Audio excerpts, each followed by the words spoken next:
അങ്ങ് പറഞ്ഞത് ശരിയാണ് ദൈവം. കുടുംബം രക്തബന്ധത്താൽ മാത്രം ഉണ്ടാവുന്നതല്ല.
Good evening to each one of you, and welcome to the POS 3.0 Friday Talk Series.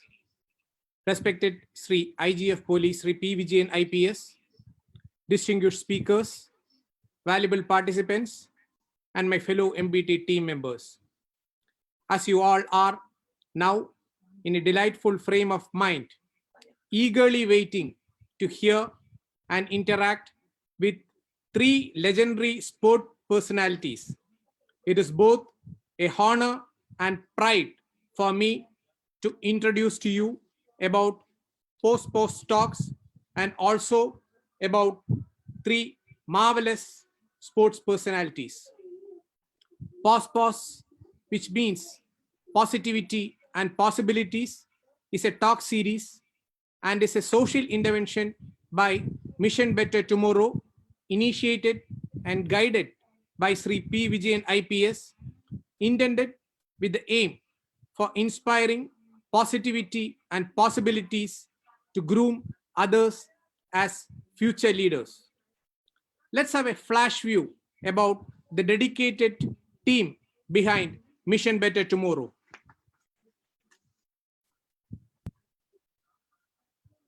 Mr. Mohammed Saif is the CEO of Mission Better Tomorrow, and he is coordinating this session along with Mr. Anand Haridas, who was working in Hindu newspaper and is now a freelance writer and a journalist.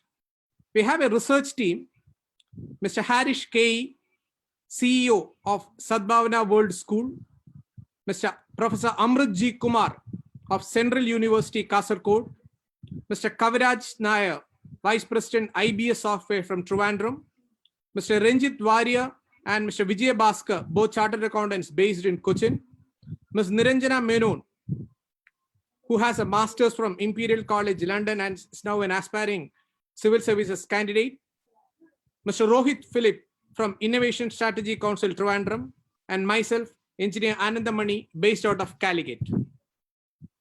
Our creative and technical team is headed by Mr. Danish Hydros, our social media and creative consultant from Calicut, supported by Mr. Prashant Chandran and Mr. Baiju Babu from Department of Police. Ms. Arya R. Chandra is the State Program Officer of Our Responsibility to Children ORC, and she's based in Trivandrum. Today's talk is an attempt to acknowledge, understand, and engage with those personalities who have been continuously challenging themselves and to connect them with aspiring minds regarding the topic redefining the limits.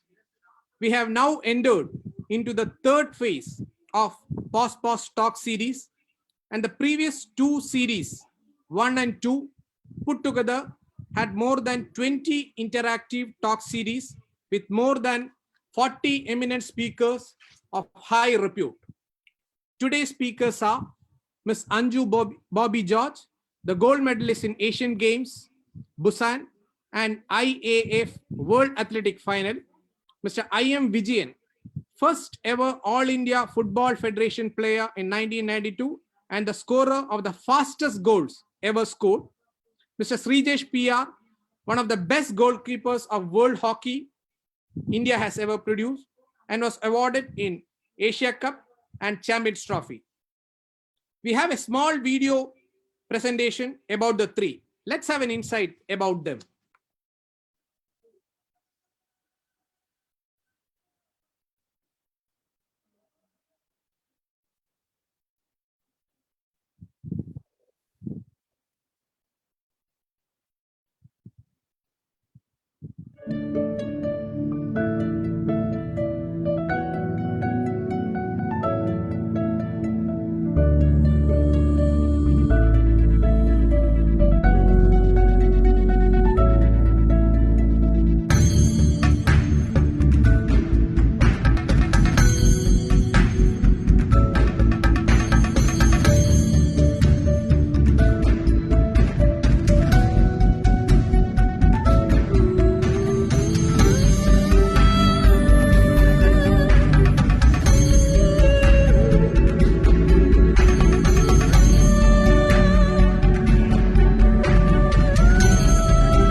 They have totally different styles and approach in their respective fields, and that is why they are so great today.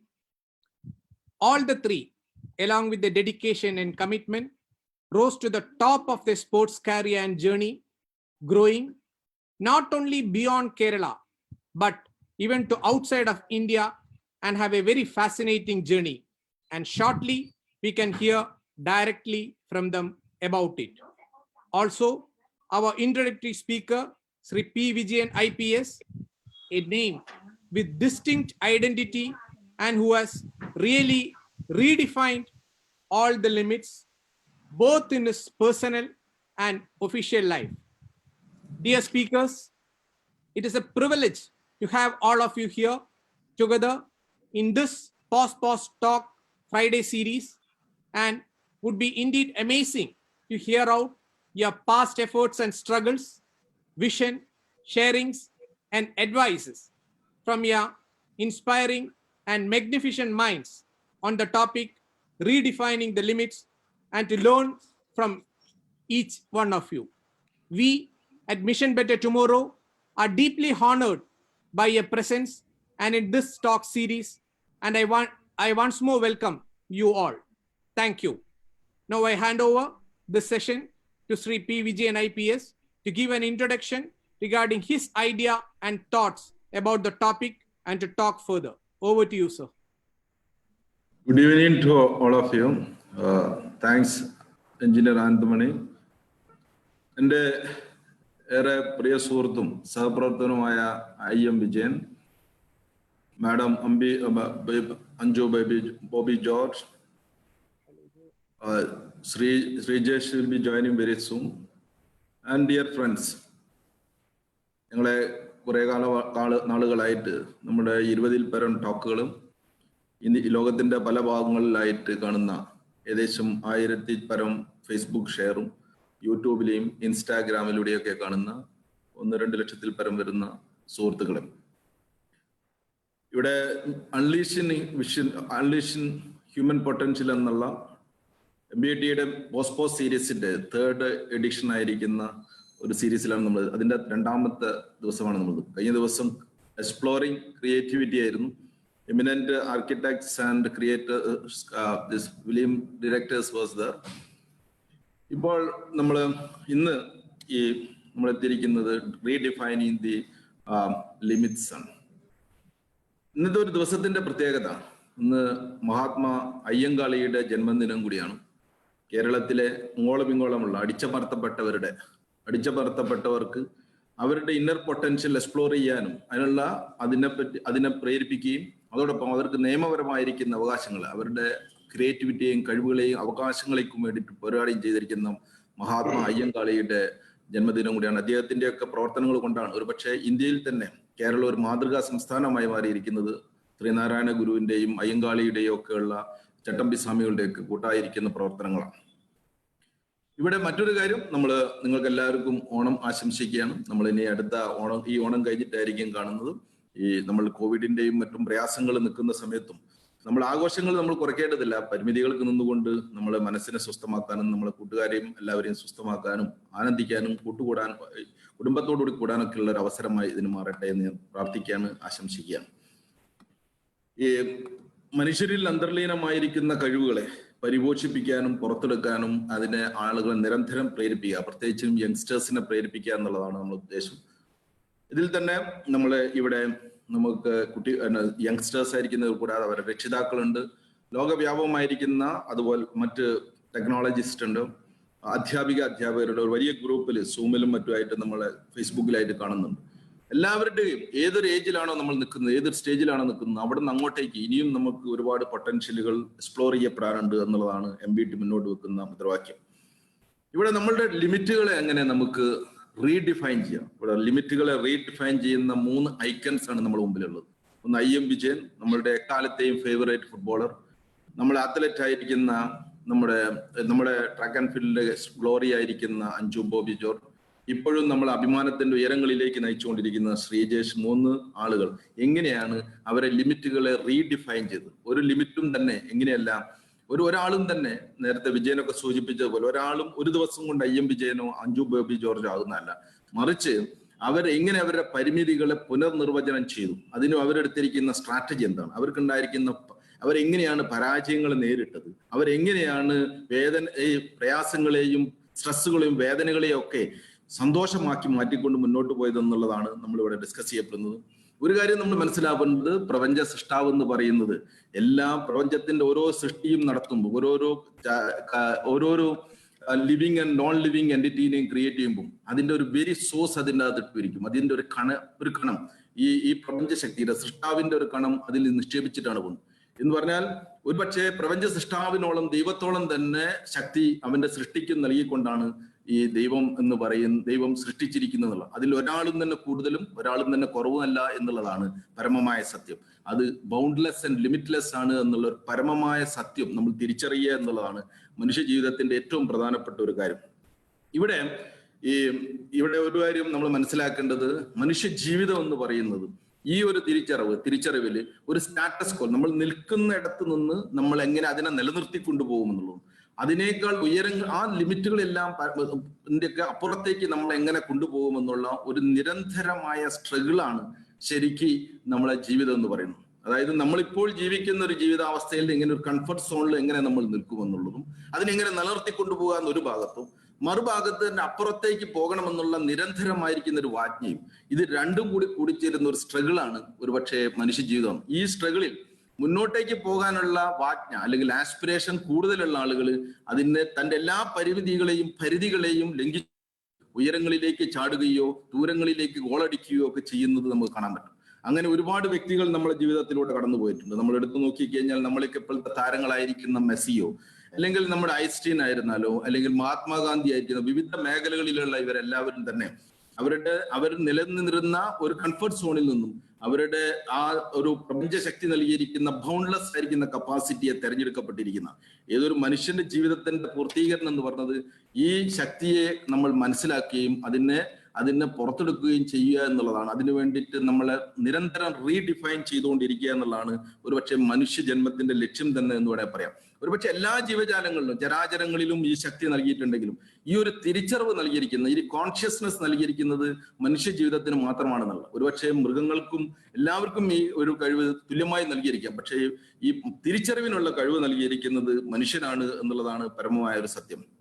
ഇവിടെ ഒരു കാര്യം നമ്മൾ മനസ്സിലാക്കേണ്ടത്, എങ്ങനെയാണ് നമ്മൾ ability to redefine limits നമ്മളുടെ ഈ നിലവിലുള്ള ഒരു അവസ്ഥയിൽ നിന്നും മെച്ചപ്പെട്ട വേറൊരു ബെറ്റർ അവസ്ഥയിലേക്ക് നമ്മളെ ലിഫ്റ്റ് ചെയ്ത് കൊണ്ടുപോകുന്നതിന്റെ പ്രധാനപ്പെട്ട ഘടകങ്ങൾ എന്ന് പറഞ്ഞത് എത്രമാത്രം നമ്മൾ ആസ്പയർ ചെയ്യുന്നു എന്നുള്ളതാണ്. ഒരിക്കൽ എബ്രഹാം ലിങ്കൻ അദ്ദേഹത്തിനെ കാണാൻ വന്നിരിക്കുന്ന ഒരു ശിഷ്യനോട് പറഞ്ഞിട്ട്, നിങ്ങൾ കരുതും ഞാനൊരു ദിവസവും ഞാനൊരു മഹാനാണെന്ന് കരുതി വീട്ടിനകത്ത് ഇരുന്നത് കൊണ്ടല്ല ഞാൻ ഉയരങ്ങളിലേക്ക് എത്തുന്നത്, ഞാൻ ഉയരങ്ങളിലേക്ക് എത്തണമെന്ന് നിരന്തരമായിട്ട് ആഗ്രഹിച്ചുകൊണ്ടിരിക്കുന്നതാണ് എന്ന്.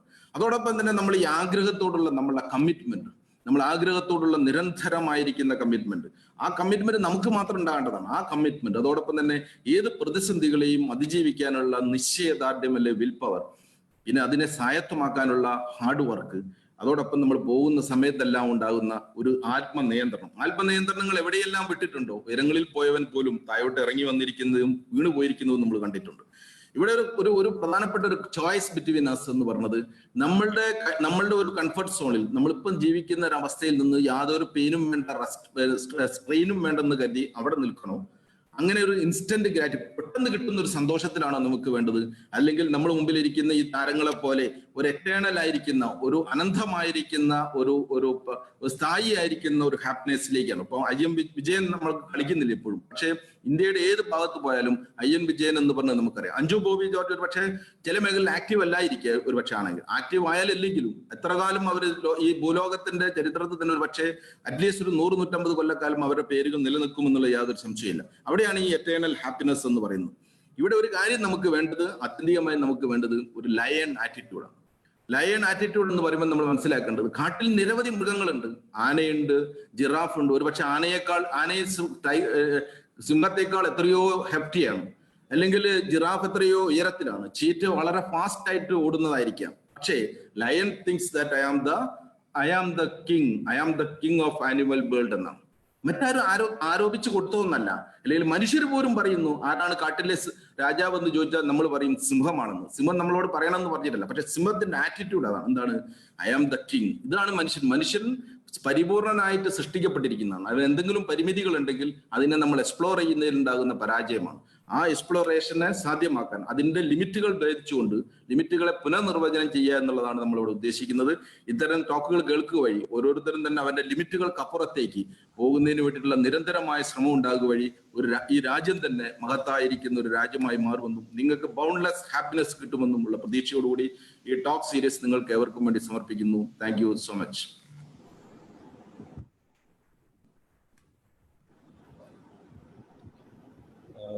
Thank you sir. നമ്മുടെ സബ്ജക്റ്റിന്റെ ഇന്നത്തെ റീഡിഫൈനിങ് ലിമിറ്റ്സ് എന്ന സബ്ജക്റ്റിന്റെ വളരെ ക്രിസ്പായിട്ടുള്ള വളരെ ഡീറ്റെയിൽ ആയിട്ടുള്ള ഒരു എക്സ്പ്ലനേഷൻ ആണ് സാർ തന്നത്. അപ്പോൾ നമുക്ക് ടോക്കിലേക്ക് കിടക്കാം. നമുക്ക് ഇന്നുമുള്ള പാനലിസ്റ്റ് എന്ന് പറയുന്നത് നമ്മുടെ ഫുട്ബോൾ ഇതിഹാസമായ IM വിജയൻ, അന്താരാഷ്ട്ര അത്ലറ്റിക് വേദിയിൽ ഭാരതത്തിന്റെ പേര് പലതവണ അന്തസ്സ് ഉയർത്തിപ്പിടിച്ച ശ്രീമതി അഞ്ജു ബോബി ജോർജ്, പിന്നെ നമ്മുടെ ഇന്ത്യൻ ഹോക്കി ടീമിന്റെ മുൻ ക്യാപ്റ്റനും ലോക പ്രശസ്ത ഗോൾ കീപ്പറുമായ ശ്രീജേഷാണ്. അപ്പൊ ശ്രീജേഷ് ഇപ്പോൾ നമ്മുടെ ഒരു നാഷണൽ ക്യാമ്പിൽ പങ്കെടുത്തുകൊണ്ടിരിക്കുകയാണ്. അപ്പൊ ശ്രീജേഷിന് നേരത്തെ പോകണം എന്ന് അദ്ദേഹം പറഞ്ഞിരുന്നുണ്ട്. നമുക്ക് ശ്രീജേഷിൽ നിന്ന് തുടങ്ങാമെന്ന് തോന്നുന്നു. ശ്രീജേഷ് നമ്മുടെ കേൾക്കുന്നുണ്ടോ? ശ്രീജേഷ്? Thank you Sreejesh. അപ്പം ഇന്ന് നമ്മുടെ സബ്ജക്ട് എന്ന് പറയുന്നത് റീഡിഫൈനിങ് ലിമിറ്റ്സ് ആണ്. അതായത് പരിമിതികളോട് നിരന്തരം മത്സരിക്കുകയും അവയെ മറികടക്കുകയും ചെയ്യുക എന്നുള്ളതാണ് നമ്മൾ ഇന്ന് ഒരു വിഷയമായിട്ട് എടുത്തിരിക്കുന്നത്. ഇത് ശ്രീജേഷിന്റെ കരിയറിൽ നിന്ന് ബേസ് ചെയ്തിട്ട് നമുക്ക് എങ്ങനെ അതിനെ എന്ത് പറയാൻ പറ്റും, എങ്ങനെ അപ്രോച്ച് ചെയ്യാൻ പറ്റും? ശരിക്കും പറഞ്ഞു കഴിഞ്ഞാൽ നമ്മൾ പണ്ട് പഠിച്ചൊരു കഥയാണ് നമുക്ക് മനസ്സിലാക്കേണ്ടത്. ഈ പണ്ടൊരു കാക്ക വെള്ളം എടുക്കാൻ വേണ്ടി എന്താ പറയുന്നത്, ബക്കറ്റിലേക്ക് ഇറക്കിയിട്ടു, അവസാനം വെള്ളം പൊങ്ങി വന്ന് വെള്ളം കുടിച്ചു എന്ന് പറയുന്ന രീതിയിലാണ് എല്ലാവരുടെയും ജീവിതത്തിൽ വരുന്നത്. അതുപോലെ തന്നെയാണ് എൻ്റെ അവസ്ഥയും. കാരണം ഒന്ന്, ഹോക്കി കേരളത്തിലധികം പ്രശസ്തമല്ലാത്തൊരു കളിയാണ്. രണ്ട്, കേരളത്തിൽ നിന്നും ഒത്തിരി ആളുകളൊന്നും ഹോക്കിയിൽ വന്നിട്ടില്ല. അപ്പോൾ അങ്ങനെ ഒരു ഗെയിം ചൂസ് ചെയ്യുമ്പോൾ അതിലുണ്ടാകുന്ന ഒരു ബുദ്ധിമുട്ടുണ്ടാകാം. അപ്പൊ അതായിരുന്നു തുടക്കം. ഏറ്റവും പ്രതിസന്ധികൾ വരുന്നത് എപ്പോഴും നമുക്ക് എന്താ പറയുന്നത്, ഒരു വിജയത്തോട് അടുക്കുമ്പോഴാണ്. എന്നെ സംബന്ധിച്ചോളം എനിക്ക് ഏറ്റവും ടഫായിട്ടൊരു സിറ്റുവേഷൻ ഫേസ് ചെയ്തപ്പോഴും ക്യാമ്പിൽ വരുമ്പോഴാണ്. കാരണം നമുക്ക് ലാംഗ്വേജ് അറിഞ്ഞുകൂടാ, പിന്നെ നമ്മുടെ എക്യുപ്മെന്റ്സ് അത്ര ഒരു ക്വാളിറ്റി പരമായിട്ടുള്ള എക്യുപ്മെന്റ്സ് ആയിരിക്കില്ല ആ സമയത്ത്. പിന്നെ മൂന്നാമത് മെയിൻ ആയിട്ട് വരുന്നത് എന്താ പറയുന്ന, ഒരു ഫ്രണ്ട്ഷിപ്പ് ഇല്ലാണ്ട് നമുക്ക് ക്യാമ്പിൽ നിൽക്കുമ്പോൾ ഉണ്ടാകുന്ന അതിജീവനം. അപ്പം ഉറപ്പായിട്ടും നമുക്ക് പ്രതിസന്ധികളാണ് നമുക്ക് ചുറ്റുമുള്ളത്. അപ്പൊ എന്നെ സംബന്ധിച്ചോളം ഏറ്റവും പ്രതിസന്ധികളെ അവോയ്ഡ് ചെയ്യാനുള്ള ഏറ്റവും നല്ലൊരു കാര്യം ആ പ്രതിസന്ധികളിൽ ഉള്ള പോസിറ്റീവിനെ കണ്ടെത്തുക എന്നുള്ള കാര്യമാണ്. നമുക്ക് എപ്പോഴും അറിയാം, നമുക്ക് ചുറ്റും നമ്മൾ എപ്പോഴും നമ്മുടെ കണ്ണിലേക്ക് വരുന്നത് നെഗറ്റിവിറ്റി ആയിരിക്കും. അതായത് എനിക്ക് എന്തില്ല, അല്ലെങ്കിൽ വേറൊരാൾക്ക് എന്ത് കൂടുതലുണ്ട്, എനിക്ക് എന്ത് കിട്ടിയാൽ ഞാൻ രക്ഷപ്പെട്ടേനെ എന്നുള്ള ചിന്തകിനേക്കാളും എന്റെ കയ്യിൽ എന്താണോ ഉള്ളത്, അല്ലെങ്കിൽ എനിക്ക് ഈ നെഗറ്റീവിൽ നിന്ന് എന്ത് പോസിറ്റീവാണ് നേടാൻ പറ്റുക എന്ന് ചിന്തിച്ചു കഴിഞ്ഞാൽ അങ്ങനെയാണ് ഞാൻ ചിന്തിച്ചിരുന്നത്. അപ്പൊ ക്യാമ്പിൽ ആദ്യമായിട്ട് വന്നപ്പോൾ എനിക്ക് ഇല്ലാതിരുന്ന കാര്യങ്ങൾ അതായിരുന്നു. ലാംഗ്വേജ് അറിയില്ല, ഭക്ഷണം ഇഷ്ടമല്ലായിരുന്നു, ഫ്രണ്ട്സ് ഇല്ല, അക്കോമഡേഷൻ. അപ്പം അങ്ങനെയുള്ള പ്രശ്നങ്ങളിൽ നിന്ന് ഞാൻ ശ്രദ്ധിച്ചൊരു കാര്യം, എനിക്ക് 3 നേരം ഭക്ഷണം കിട്ടുന്നുണ്ട്. ഈ ലോകത്ത് ഒത്തിരി പേർക്ക് ഭക്ഷണം കിട്ടാറുണ്ടായില്ല. രണ്ട്, എനിക്ക് ഇന്റർനാഷണൽ ലെവലിലുള്ള ട്രെയിനിങ് കിട്ടുന്നുണ്ട്. അത് സാധാരണ കേരളത്തിലുള്ള പലരും കിട്ടാത്തൊരു കാര്യമാണ്. മൂന്നാമത്, വൈകുന്നേരം കിടന്നുറങ്ങാൻ ഒരു കൂരയുണ്ട്. അപ്പോൾ ഈ ഒരു പോസിറ്റീവിലേക്ക് നോക്കിയാണ് എന്റെ നെഗറ്റീവിനെ മറികടക്കാനുള്ള ഏറ്റവും നല്ല കാര്യമായിട്ടാണ് എനിക്ക് തോന്നിയത്. അപ്പോൾ അതാണ് ഒരു പക്ഷേ ഞാൻ ഇന്ന് ഇവിടെ നിൽക്കാനുള്ള മെയിൻ ആയിട്ടുള്ള ഒരു കാരണം. ആനന്ദ്. Thank you Sreejesh. നമുക്ക് ഇനി പോകാൻ പറ്റുന്നത് അഞ്ജു ഓൺലൈൻ ഉണ്ടല്ലോ അല്ലേ? അഞ്ജു ഒന്ന് അൺമ്യൂട്ട് ചെയ്യാവോ? ഓക്കെ. അഞ്ജു, നമ്മുടെ ഇന്ത്യൻ ത്രിവർണ്ണ പതാക നിരവധി അന്താരാഷ്ട്ര അത്ലറ്റിക് ഇവന്റുകളിൽ ഉയർത്തിയ 1ാം സ്ഥാനത്തെത്തിയ ഗോൾഡ് മെഡൽ നേടിയ അത്ലീറ്റായ അഞ്ജുവിന് ഇതിനെ കുറിച്ച് എന്താ പറയാൻ? ആക്ച്വലി നമ്മളുടെ യങ്ങർ ഡേയ്സിൽ നമ്മൾ ഒരിക്കലും ഒരു ഒളിമ്പിക് ചാമ്പ്യനോ വേൾഡ് ചാമ്പ്യനോ ആകണമെന്ന് ആഗ്രഹിച്ചല്ല നമ്മുടെ കരിയർ നമ്മൾ തുടങ്ങുന്നത്. നമ്മൾ ഓരോരുത്തരും ചെറിയ രീതിയിൽ, എളിയ രീതിയിൽ, എന്റെ നാട്ടിലെന്ന് പറഞ്ഞു കഴിഞ്ഞാൽ സ്പോർട്സ് നമ്മുടെ കേരളത്തിൽ ഇത്രയും പോപ്പുലർ ആയിരുന്നു, അത്ലറ്റിക്സ് ഭയങ്കര പോപ്പുലർ ആയിരുന്നു. പക്ഷെ എന്റെ നാട്ടിൽ പ്രത്യേകിച്ചും ഒരു നല്ല ഗ്രൗണ്ടോ ഒരു കുട്ടിക്ക് കളിച്ചു വളരാനുള്ള സൗകര്യങ്ങളോ ഒന്നും ഉണ്ടായിരുന്നില്ല, വളരെ പരിമിതമായിരുന്നു. അപ്പം എന്റെ ഒരു ആഗ്രഹം എന്ന് പറയുന്നത്, സത്യം പറഞ്ഞാൽ ഞാൻ സ്പോർട്സിലേക്ക് വന്ന എന്റെ പേരൻസിന്റെ ഒരു ഇൻഫ്ലുവൻസ് കൊണ്ടാണ്, അവരുടെ ഒരു ആഗ്രഹം കൊണ്ടാണ് ഞാൻ ഇതിലേക്ക് വന്നത്.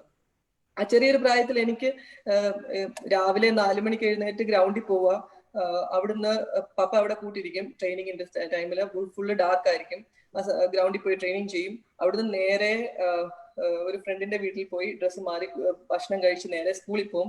സ്കൂളിൽ നിന്ന് അഗെയിൻ ബാക്ക് ടു ഗ്രൗണ്ട്. ഈ ഒരു റൊട്ടീൻ ഒന്നും ആ ഒരു 3ാം ക്ലാസ്സിൽ 4ാം ക്ലാസ്സിൽ പഠിക്കുന്ന ഒരു ചെറിയ കുട്ടിക്കൊന്നും ഒരിക്കലും അക്സെപ്റ്റ് ചെയ്യാൻ പറ്റില്ലായിരുന്നു. എനിക്കും സാധാരണ നമ്മളെ എല്ലാരെയും പോലെ തന്നെ അക്സെപ്റ്റ് ചെയ്യാൻ ഭയങ്കര ബുദ്ധിമുട്ടായിരുന്നു. അപ്പൊ ഞാൻ വിചാരിച്ചത് ഇവരെന്നെ ഫോഴ്സ് ചെയ്ത് എന്തോ എന്നെ പണീഷ് ചെയ്യാന്നുള്ള ഒരു ചിന്തയായിരുന്നു എനിക്കന്ന്.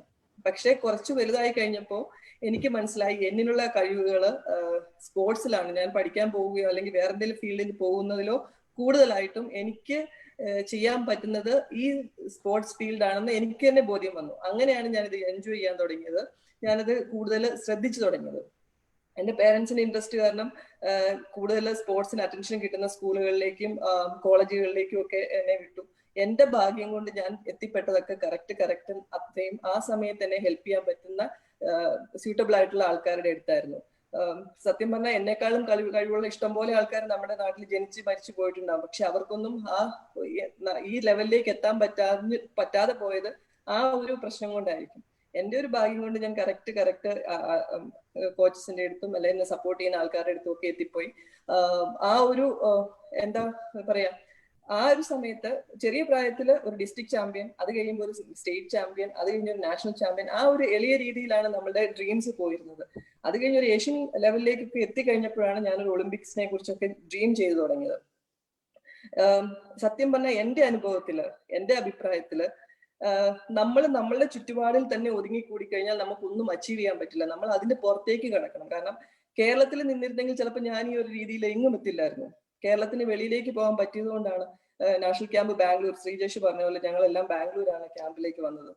ആ ഒരു എന്താ പറയാ, നമ്മുടെ ചുറ്റുപാട്, നമ്മുടെ ആ ഷെല്ലിനുള്ളിൽ നിന്ന് നമ്മൾ പുറത്തേക്ക് എന്ന് കടക്കുന്നോ അന്ന് നമ്മൾക്ക് കൂടുതൽ അച്ചീവ് ചെയ്യാൻ പറ്റും എന്നാണ് എന്റെ വിശ്വാസം. എന്റെ ചെറിയ പ്രായത്തില് ഫസ്റ്റ് ജോലി കിട്ടി. ഡിഗ്രി കഴിഞ്ഞ ഉടനെ ഞാൻ ജോലിക്ക് ജോയിൻ ചെയ്തു, കസ്റ്റംസിൽ ജോയിൻ ചെയ്തു. പക്ഷെ അന്നത്തെ നമ്മൾക്ക് കിട്ടുന്ന സൗകര്യങ്ങളും നമ്മൾക്ക് കിട്ടുന്ന സാലറി ഒന്നും വെച്ചിട്ട് നമുക്ക് സ്പോർട്സിനെ കുറിച്ച് ഡ്രീം ചെയ്യാനേ പറ്റില്ല. കാരണം ജോലി കിട്ടിക്കഴിഞ്ഞാൽ പിന്നെ പേരൻസിനോട് പൈസ ചോദിക്കുന്നത് ഒരു മോശമായിട്ട് കാര്യമായിട്ടാണ് അന്ന് എനിക്ക് തോന്നിയിരുന്നത്. അതുകൊണ്ട് ഞാൻ സാലറി കിട്ടുന്നത് അഡ്ജസ്റ്റ് ചെയ്ത് ക്യാമ്പില് നിന്നു, സ്പോർട്സ് ചെയ്തു, പേ ചെയ്തു, സായില്, അങ്ങനെയൊക്കെയാണ് വളർന്നു വന്നത്. പക്ഷെ അന്ന് എന്നെ ഹെൽപ്പ് ചെയ്യാനായിട്ട് ഒത്തിരി നല്ല ആൾക്കാരുണ്ടായിരുന്നു. എന്റെ WI ദേവാരം, നിങ്ങൾക്കെല്ലാം അറിയാം, പോലീസ് ഫീൽഡിലുള്ള ദേവാരം തമിഴ്നാടിന്റെ ജയലളിത മാഡം ഉണ്ടായിരുന്നു. ഇവരൊക്കെ എന്നെ ഒത്തിരി ഹെൽപ്പ് ചെയ്തിട്ടുണ്ട്. ഞാൻ ഒന്നുമല്ലാതിരുന്ന സമയത്ത് പോലും എന്നെ ഒത്തിരി ഹെൽപ്പ് ചെയ്ത ആൾക്കാർ എന്റെ ലൈഫിൽ ഉണ്ടായിട്ടുണ്ട്. അതുകൊണ്ടൊക്കെയാണ് ഒരു മുന്നോട്ട് എനിക്ക് അച്ചീവ് ചെയ്യണം എന്നൊരു ആഗ്രഹം എനിക്കുണ്ടായത്. നമ്മൾ എപ്പോഴും നമ്മളുടെ കഴിവുകളെ കുറിച്ച് ചിന്തിക്കുക, പോസിറ്റീവ് സൈഡിനെ കുറിച്ച് ചിന്തിക്കുക. എനിക്ക് സ്പോർട്സ് ചെയ്യുന്ന സമയത്ത് ഇഷ്ടംപോലെ ഇഞ്ചുറികൾ ഉണ്ടായി. എന്നെ പലരും ഇനി സ്പോർട്സ് ചെയ്യാൻ, ഡോക്ടേഴ്സ് പലരും പറഞ്ഞിട്ടുണ്ട് ഇനി സ്പോർട്സ് ചെയ്യാൻ അഞ്ജുനെ കൊണ്ട് പറ്റില്ല, കാരണം ടേക്ക് ഓഫ് ലെഗിൽ അത്രയും വലിയൊരു ഇഞ്ചുറിയാണ്, ബോൺ ഫ്രാക്ചർ ആയി, എനിക്ക് നടക്കാൻ പോലും പറ്റാത്തൊരവസ്ഥയൊക്കെ ഉണ്ടായിട്ടുണ്ട്. പക്ഷെ ആ ഒരു അവസ്ഥയിൽ നിന്നൊക്കെ നമ്മളെ നയിക്കുന്ന ഒരു പോസിറ്റീവ് എനർജി, നമ്മൾക്ക് എന്തെങ്കിലും അച്ചീവ് ചെയ്യണം നമ്മുടെ ലൈഫിൽ, നമ്മള് മരിച്ചു പോയി കഴിഞ്ഞാലും നമ്മളെ കുറിച്ച് ഈ ലോകത്തൊരു മാർക്ക് വേണം. ആ ഒരു ആഗ്രഹം കൊണ്ടാണ് ഇത്രയൊക്കെ എനിക്ക് അച്ചീവ് ചെയ്യാൻ പറ്റിയത്. എനിക്ക് പറ്റിയെങ്കിൽ നിങ്ങൾക്ക് ഓരോരുത്തർക്കും, നമ്മളെ ശ്രമിച്ചുകൊണ്ടിരിക്കുന്ന എല്ലാവർക്കും അത് പറ്റും എന്നാണ് എന്റെ വിശ്വാസം. എല്ലാവരും അതിനുവേണ്ടി ട്രൈ ചെയ്യുക. Thank you. വളരെ വളരെ ഇൻസ്പയറിംഗ് ആയിട്ടൊരു മെസ്സേജ് ആയിരുന്നു. വിജയേട്ട, അടുത്ത എനിക്ക് ചോദിക്കാനുള്ളത്, നമ്മുടെ ഭാഷയുടെയും ദേശത്തിന്റെയും അതിരുകള് കഴിവുകൊണ്ട് മാത്രം, ഫുട്ബോൾ മാന്ത്രിക സ്പർശം കൊണ്ട് മാത്രം അതിജീവിച്ച ഫുട്ബോളറാണ്, കായിക താരമാണ്. വിജയേട്ടൻ ഇതിനെ കുറിച്ച് എന്താ പറയാനുള്ളത്? നമ്മുടെ അതിരുകളെ, പരിമിതികളെ അതിജീവിക്കുന്നതിനെ കുറിച്ച് എന്താ പറയാനുള്ളത്? വിജയേട്ട ഒന്ന് സൗണ്ട് അൺമ്യൂട്ട് ചെയ്യാവോ?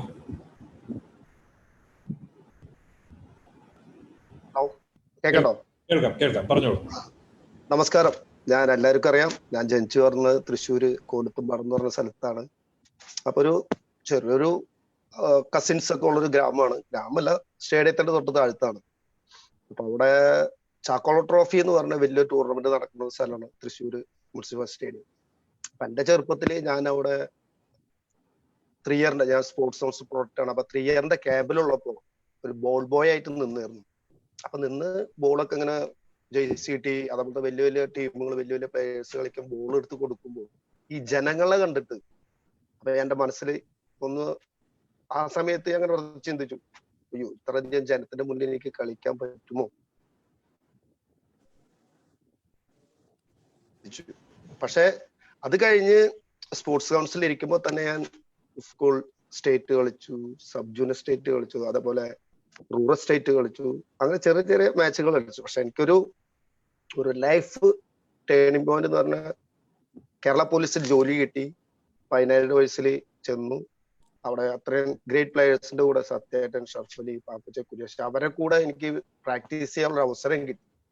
അത് തന്നെയാണ് എൻ്റെ ലൈഫിന്റെ ടേണിംഗ് പോയിന്റ്. അവിടെ ചെന്നു അവരെ ഇത്രയും സീനിയേഴ്സ് പ്ലേയേഴ്സിന്റെ കൂടെ എനിക്ക് കളിക്കാൻ പറ്റിയപ്പോൾ എനിക്ക് കുറെ എൻ്റെ സ്കില്ലുകളും എൻ്റെ എല്ലാ കാര്യങ്ങളും ഡെവലപ്പ് ചെയ്യാൻ പറ്റും. അത് കഴിഞ്ഞിട്ട് ഞാൻ എൻ്റെ ഈ ഗ്രൗണ്ടിൽ, ഞാൻ ഈ പറഞ്ഞ ഈ സ്റ്റേഡിയത്തിൽ, എനിക്ക് അവിടെ ഇത്രയും ജനങ്ങളുടെ മുന്നിൽ ഞങ്ങൾ ഫെഡറേഷൻ കപ്പ് വിൻ ചെയ്യാണ്. അവിടെ അത്രയും ജനമായിരുന്നു. അവിടെ അത്രയും ജനം എന്ന് പറഞ്ഞാൽ അറിയാം, എല്ലാവർക്കും അറിയാം, ആ ഫെഡറേഷൻ കപ്പ് വിൻ ചെയ്യാനാണ്.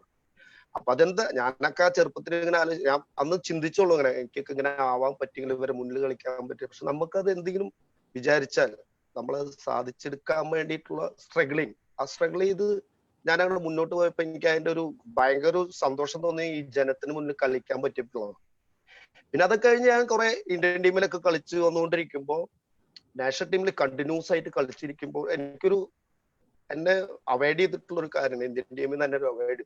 കാരണം കളിച്ചുകൊണ്ടിരിക്കുന്ന സമയത്ത് നാഷണൽ ടീമിൽ കണ്ടിന്യൂസ് കളിക്കൊണ്ടിരിക്കുകയായിരുന്നു. അപ്പൊ ഒരു അക്രമം എന്ന് പറഞ്ഞ കോച്ച് വന്നപ്പോ ഞാൻ ബംഗാൾ ടീമിന്റെ സന്തോഷ് ട്രോഫി കളിക്കുകയായിരുന്നു. സന്തോഷ് ട്രോഫി കളിക്കുമ്പോൾ അതിൽ നിന്നാണ് സെലക്ട് ചെയ്യുക ഇന്ത്യൻ ടീമിലേക്കൊക്കെ അന്നത്തെ സമയത്ത്.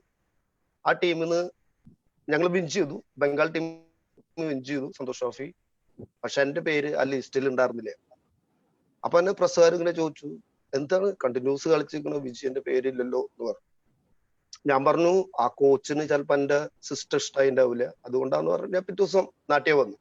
അത് കഴിഞ്ഞ് അക്രമം എന്ന് പറഞ്ഞ നാഷണൽ ടീമിന്റെ കോച്ച് തൃശ്ശൂര് സബ് ജൂനിയർ സ്റ്റേറ്റിന്റെ കളി നടക്കുമ്പോൾ പ്ലേയേഴ്സിനെ സെലക്ട് ചെയ്യാൻ വേണ്ടിയിട്ട് തൃശ്ശൂർ വന്നപ്പോ പ്രസ്സുകാരൊക്കെ അയാളോട് ചോദിച്ചു, കോച്ചിനോട് ചോദിച്ചു, അക്രമനോട് ചോദിച്ചു, എന്തുകൊണ്ടാണ് വിജയൻ എടുത്തില്ല?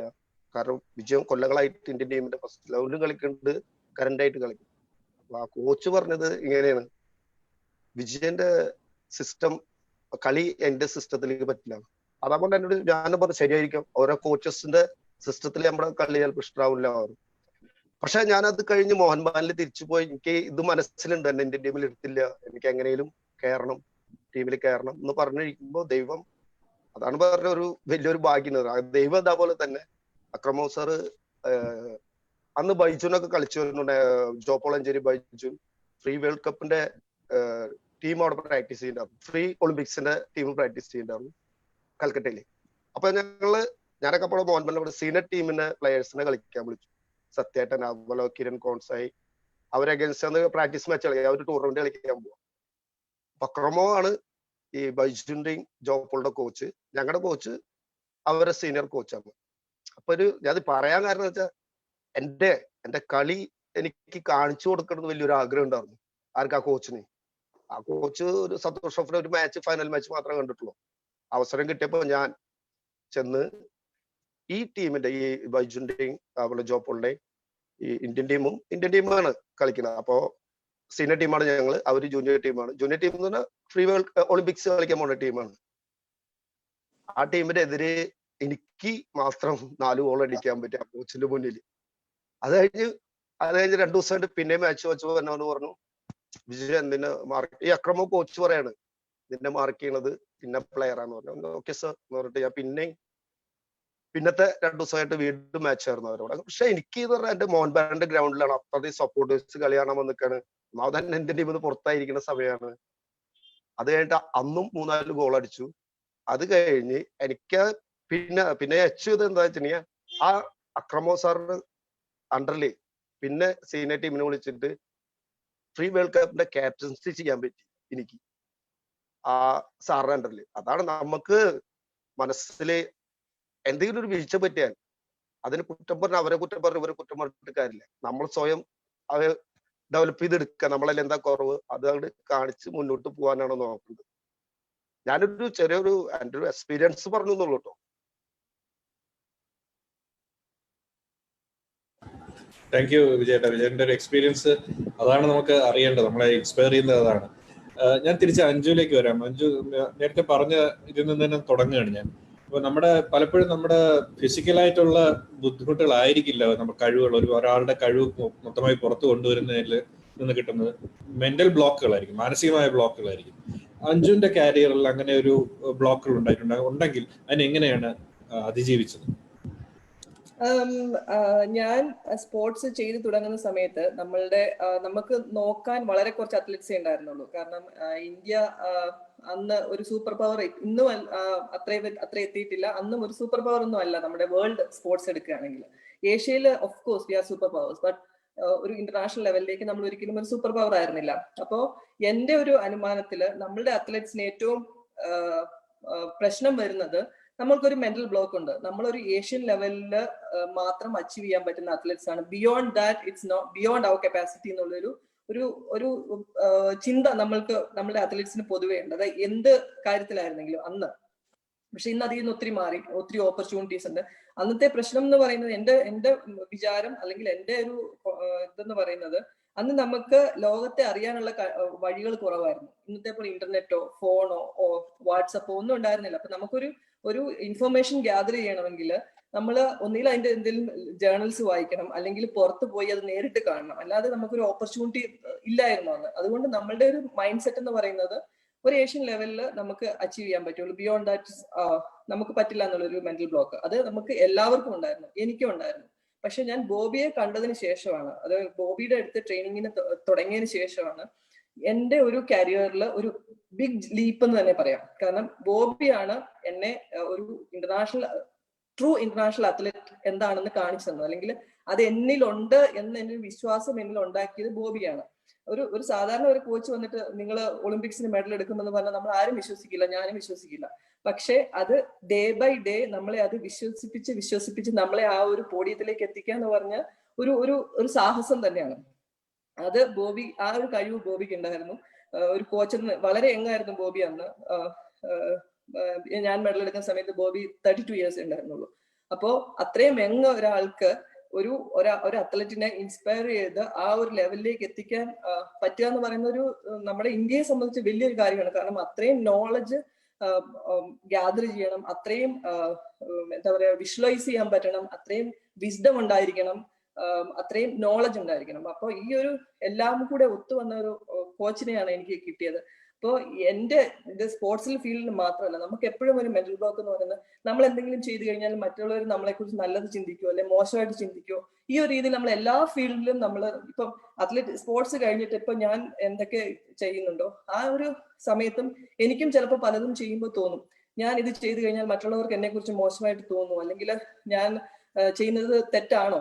ഈ ഒരു മെന്റൽ ബ്ലോക്ക് നമുക്ക് എപ്പോഴും ഉണ്ട്. പക്ഷെ നമ്മൾ സ്വയം അനലൈസ് ചെയ്യുക, നമ്മൾ ചെയ്യുന്നത് റൈറ്റ് ആണെന്ന് നമുക്ക് വിശ്വാസം ഉണ്ടെങ്കിൽ ഫുൾ നമ്മൾ ആ ഒരു കാര്യത്തിന് വേണ്ടി ഫോക്കസ് ചെയ്യുക എപ്പോഴും. അത് സ്പോർട്സിന്റെ കാര്യത്തിൽ മാത്രമല്ല.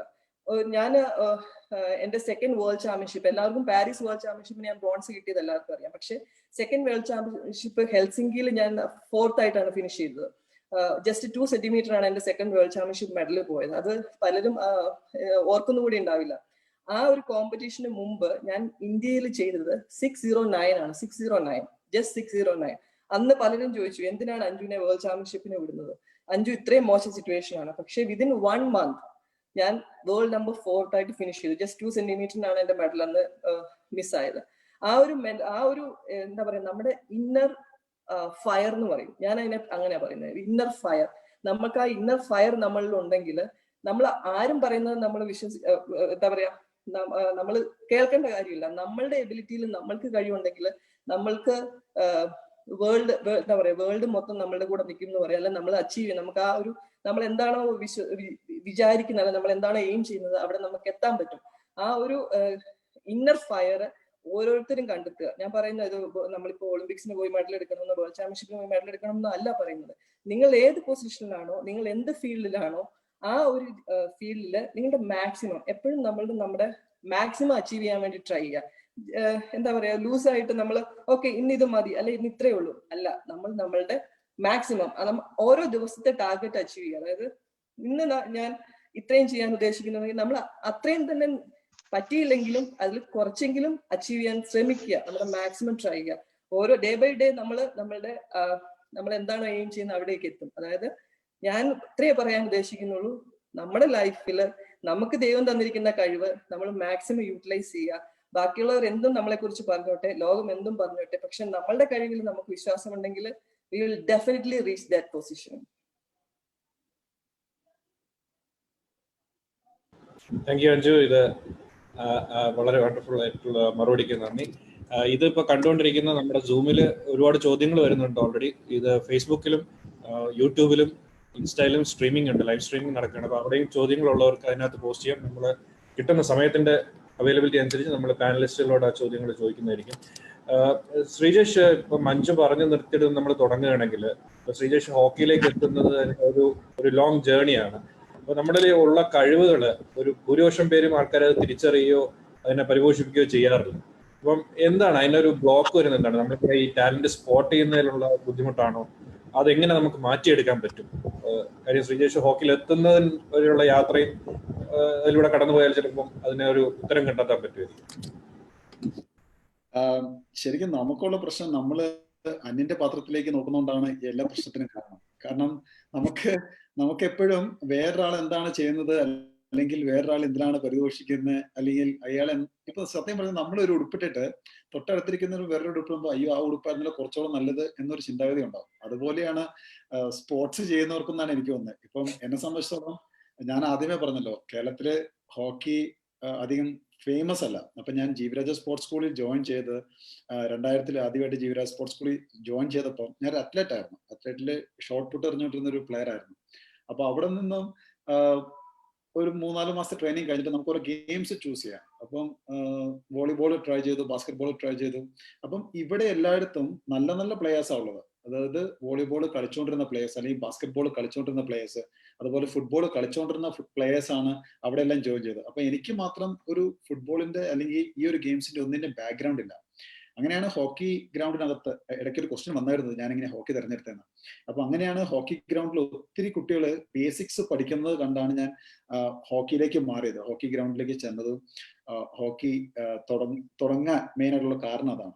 അപ്പം അന്നേരം ചോദിച്ച പോലെ എന്താണ് പരിമിതികൾ, പ്രശ്നം എന്താണ്? അപ്പം എന്റെ വീട്ടിൽ നിന്ന് എനിക്ക് ആദ്യം കിട്ടുന്ന ക്വസ്റ്റ്യൻ അല്ലെങ്കിൽ ഒരു ഉത്തരം എന്താണെന്നാൽ, എടാ നീ ഹോക്കി കളിച്ചാൽ നിനക്കൊരു ജോലി കിട്ടാൻ ബുദ്ധിമുട്ടായിരിക്കും. ഫസ്റ്റത്തെ ക്വസ്റ്റൻ അതാണ്. ഇപ്പോഴത്തെ പഠിക്കുന്ന നമ്മുടെ ഈ സ്കൂളിലെല്ലാം പോകുന്ന കുട്ടികളോട് പറയുന്ന ഡയലോഗ് അതായിരിക്കില്ലേ, നിങ്ങൾ പഠിച്ചില്ലേ നിങ്ങൾക്ക് ജോലി കിട്ടില്ലെന്ന്. അപ്പം അത് തന്നെയായിരുന്നു എനിക്ക് ആദ്യം കിട്ടിയ ചോദ്യം. നീ നന്നായി കളിച്ചില്ലെങ്കിൽ നിനക്കൊരു ജോലി കിട്ടില്ല, അല്ലെങ്കിൽ ഹോക്കി കളിച്ചാൽ കേരളത്തിലൊരു ജോലിക്ക് ഓപ്ഷൻ ഇല്ല, വേറെ വോളിബോളോ അല്ലെങ്കിൽ ഫുട്ബോളോ കളിക്കാൻ നിനക്കൊരു ജോലി കിട്ടും, അതിന് ഇഷ്ടംപോലെ ടീമുകളുണ്ട്. അപ്പം ഞാൻ പറഞ്ഞൊരു കാര്യം, ഞാൻ ആദ്യം ഹോക്കി കളിക്കട്ടെ. അപ്പം അന്ന് മനസ്സിലുണ്ടായിരുന്ന ഒരു കാര്യം എന്ന് വെച്ച് കഴിഞ്ഞാൽ, ഹോക്കി കളിച്ചു കഴിഞ്ഞാൽ പെട്ടെന്ന് നാഷണൽസ് കളിക്കാം, നാഷണൽസ് കളിച്ചാൽ നമുക്ക് എല്ലാവർക്കും അറിയാം നമുക്ക് സ്റ്റേറ്റിൽ ഒരു 60 മാർക്ക് ഗ്രേസ് മാർക്ക് കിട്ടും. അപ്പൊ ഗ്രേസ് മാർക്കോടെ കിട്ടുമല്ലോ എന്നൊക്കെ ഉള്ളൊരു ഒരു ചിന്തയിലാണ് നമ്മൾ ആ ഒരു ഹോക്കി കളിക്കണം എന്നൊരു തീരുമാനത്തിലേക്ക് ഞാൻ എത്തുന്നത്. പക്ഷെ എന്നെ സംബന്ധിച്ചിടത്തോളം ഹോക്കി കളിക്കാൻ തുടങ്ങിയപ്പോൾ, ഒരു ഡിസിഷൻ എടുത്തു കഴിഞ്ഞപ്പോൾ, ആ ഡിസിഷനിൽ എന്താ പറയുന്നത്, ആ ഡിസിഷൻ കറക്റ്റായി ആക്കണം, അല്ലെ കറക്റ്റ് ആക്കണം എന്നൊരു ചിന്തയായിരുന്നു എനിക്കുണ്ടായിരുന്നത്. അതായത് ഇപ്പം നമുക്ക് എല്ലാവർക്കും അറിയാം, നമ്മുടെ ക്ലാസ്സിൽ എല്ലാവർക്കും ഒരുപോലെയാണ് പഠിപ്പിക്കുന്നത്, അല്ലെ? ഈ സ്കൂൾ ഇവിടെ ഇരിക്കുന്ന കുട്ടികൾക്ക് എല്ലാവർക്കും അറിയാം, ക്ലാസ്സിലെ ടീച്ചർമാർ എല്ലാവരും ഒരുപോലെ പഠിപ്പിക്കും. പക്ഷെ അതിനകത്ത് ഒരാൾ ഫസ്റ്റ് റാങ്ക് മേടിക്കും, ഒരാൾ ഏറ്റവും പുറകിലും പോകും. കാരണം എന്തുവാണ്? അവര് അധ്വാനിക്കുന്ന രീതിയാണ് അതിനുള്ള വ്യത്യാസം. ഒരാൾ നന്നായിട്ട് പഠിക്കുന്ന ആൾക്ക് ക്ലാസ്സിൽ ഏറ്റവും നല്ല മാർക്ക് കിട്ടുന്നു, കുറച്ച് പഠിക്കുന്നവർക്ക് 2, 3 അല്ലെങ്കിൽ അതുപോലത്തെ സ്ഥാനങ്ങളിലേക്ക് പോകും. പക്ഷെ ആ ഒരു രീതിയാണ് സ്പോർട്സിൽ. ഇപ്പം വിജയൻ ചേട്ടന്റെ സ്റ്റോറി പറഞ്ഞപ്പോഴല്ലേ, അഞ്ചു ചേച്ചിയുടെ സ്റ്റോറിയിലാണെങ്കിൽ നമുക്ക് എല്ലാവർക്കും അറിയാം, നമ്മുടെ കൂട്ടത്തിൽ ട്രെയിൻ ചെയ്യുന്ന ഒത്തിരി പേരുണ്ടാവും. പക്ഷെ നമ്മൾ അവരെക്കാളും നന്നായിട്ട് ട്രെയിനിങ് ചെയ്താൽ മാത്രമാണ് നമുക്ക് എന്താ പറയുന്നത്, നമ്മൾ നിലനിൽക്കുന്ന രീതിയിൽ നിന്ന് നമുക്ക് മേളിലേക്ക് വരാൻ പറ്റുകയുള്ളൂ. അപ്പം ആ ഒരു തീരുമാനമായിരുന്നു ഞാനും എടുത്തപ്പോൾ, സ്പോർട്സ് എടുത്തപ്പോൾ എനിക്കുണ്ടായിരുന്നത്. ഹോക്കി എടുത്തപ്പോൾ എനിക്കുണ്ടായിരുന്നു, അച്ഛനും അമ്മയും പറഞ്ഞിട്ടും ഞാൻ മാറിയല്ലോ, അല്ലെങ്കിൽ എന്റെ ബന്ധുക്കൾ പറഞ്ഞിട്ടും വേറെ സ്പോർട്സ് എടുത്തില്ലല്ലോ. അപ്പൊ എനിക്ക് ഉറപ്പായിട്ടും അവരെ തെറ്റായിരുന്നു എന്ന് പ്രൂവ് ചെയ്യണം. അപ്പം അതിന് കിട്ടിയ മാക്സിമം ഓപ്പർച്യൂണിറ്റീസ്, എക്സ്ട്രാ ട്രെയിനിങ് ചെയ്യുക, അല്ലെങ്കിൽ എന്താ പറയുന്നത്, ഓപ്പർച്യൂണിറ്റി ഉള്ളപ്പോൾ ബാക്കിയുള്ളവർ ചോദിച്ച കാര്യങ്ങൾ പഠിക്കുക. അപ്പം ഇവിടെ ഇരിക്കുന്ന കുട്ടികളുടെ ഒറ്റ കാര്യമല്ലോ, ഇപ്പം ചേട്ടൻ പറഞ്ഞ പോലെ നമ്മൾക്ക് എന്തുകൊണ്ടാണ് നമ്മുടെ കഴിവുകളെ മനസ്സിലാക്കാത്തതിനുള്ള കാരണം വെച്ച് കഴിഞ്ഞാൽ, നമ്മൾ ഒരിക്കലും നമുക്ക് എന്ത് കഴിവുണ്ടെന്ന് നമ്മൾ ചിന്തിക്കുന്നില്ല, അല്ലെങ്കിൽ ഞാൻ എന്തുകൊണ്ടാണ് പരീക്ഷയിൽ തോറ്റതെന്ന് ഞാൻ ആലോചിക്കുന്നില്ല. പകരം അയ്യോ അവന് 60 മാർക്ക് കിട്ടി, അവന് 100 മാർക്ക് കിട്ടിയല്ലോ എന്നാണ് ചിന്തിക്കുന്നത്. അതാണ് ഒരു പ്രശ്നം. പകരം അതിന് മേലിലായിട്ട് ഞാൻ എന്താണ് ചെയ്തത്, എന്തുകൊണ്ട് എനിക്ക് മാർക്ക് കിട്ടിയില്ല എന്ന് ചിന്തിക്കുകയാണെങ്കിൽ ഉറപ്പായിട്ടും നമുക്ക് നമ്മളെ തന്നെ എന്താ പറയുന്നത് മനസ്സിലാക്കാനും, നമ്മളെ തന്നെ ഒന്ന് പോസ്റ്റ്മോർട്ടം ചെയ്യാന്നാണ് പറയുന്നത്. ശരിക്കും എന്താ വെച്ചാൽ, നമ്മളെ തന്നെ ഒന്ന് അവലോകനം ചെയ്ത് കഴിഞ്ഞാൽ ഉറപ്പായിട്ടും ഏത് പ്രതിസന്ധിയും മാറ്റി നമുക്ക് വിജയത്തിലേക്ക് പോകാൻ പറ്റും. ആനന്ദ്. Sreejesh, thank you. വിജയേട്ടാ, ഇത് ശ്രീജേഷ് പലയിടത്തും ഞാൻ തുടങ്ങുകയാണ്. അപ്പൊ ഈ ഒരുപാട് നാഷണൽ ഇന്റർനാഷണൽ ലെവലിലെ പ്ലേയേഴ്സിനെ കണ്ട് കരിയറിൽ മുഴുവൻ കണ്ട ഒരു പ്ലെയർ ആണ് വിജയേട്ടൻ. അപ്പം ശരിക്കും നമ്മുടെ ലിമിറ്റ്, മനുഷ്യന്റെ സാധ്യതകൾക്ക് ഒരു പരിധി എന്ന് നമുക്ക് പറയാൻ പറ്റും. അത് എങ്ങനെയാ അതിനെ മറികടക്കാൻ നമുക്ക് പറ്റും? ഇല്ല, നമുക്ക് പരിധി എന്ന് പറഞ്ഞാൽ, ഇപ്പൊ എൻ്റെ ഒരു കാര്യം എന്ന് പറഞ്ഞാൽ, ഞാൻ പഠിച്ചത് CMS സ്കൂളിലാണ്. 5 കുറവ് കൊല്ലം പഠിച്ചിട്ടുണ്ട്. ഞാൻ 8ാം ക്ലാസ്സിൽ ഇരിക്കുമ്പോഴാണ് എനിക്ക് ജോലി കിട്ടിയത്. പക്ഷെ പഠിച്ചുകൊണ്ടിരിക്കുമ്പോൾ തന്നെയാണ് ഞാൻ ഇതൊക്കെ കളിച്ചത്. പക്ഷെ എന്നെ ഒരു ഫുട്ബോൾ പ്ലെയർ എന്ന് പറഞ്ഞ് പഠിക്കും കണ്ടുപിടിച്ചത് തൃശ്ശൂർ ജോസ് പറമ്പൻ എന്ന് പറഞ്ഞ ആളാണ്.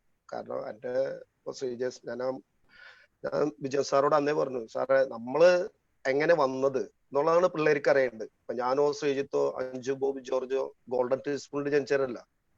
ഞങ്ങള് ബാക്ക്ഗ്രൗണ്ട് അത്ര മോശം, അത്ര സ്ട്രഗിൾ ചെയ്തിട്ട് വന്നിട്ടുള്ളതാണ്. അപ്പൊ നമ്മുടെ ഈ പിള്ളേർക്ക് അത് അറിഞ്ഞിരിക്കുന്നത് നല്ലൊരു കാര്യമാണ്. അതുകൊണ്ടാണ് അന്ന് ഞാൻ ശ്രീജിത്തിനോടും അഞ്ജുനോടും പറയാം, നമ്മൾ എന്താണെന്ന് അവർക്ക് പറഞ്ഞു കൊടുത്താലാണ് അവര് അതിൽ നിന്ന് പഠിക്കാൻ പറ്റുള്ളൂ.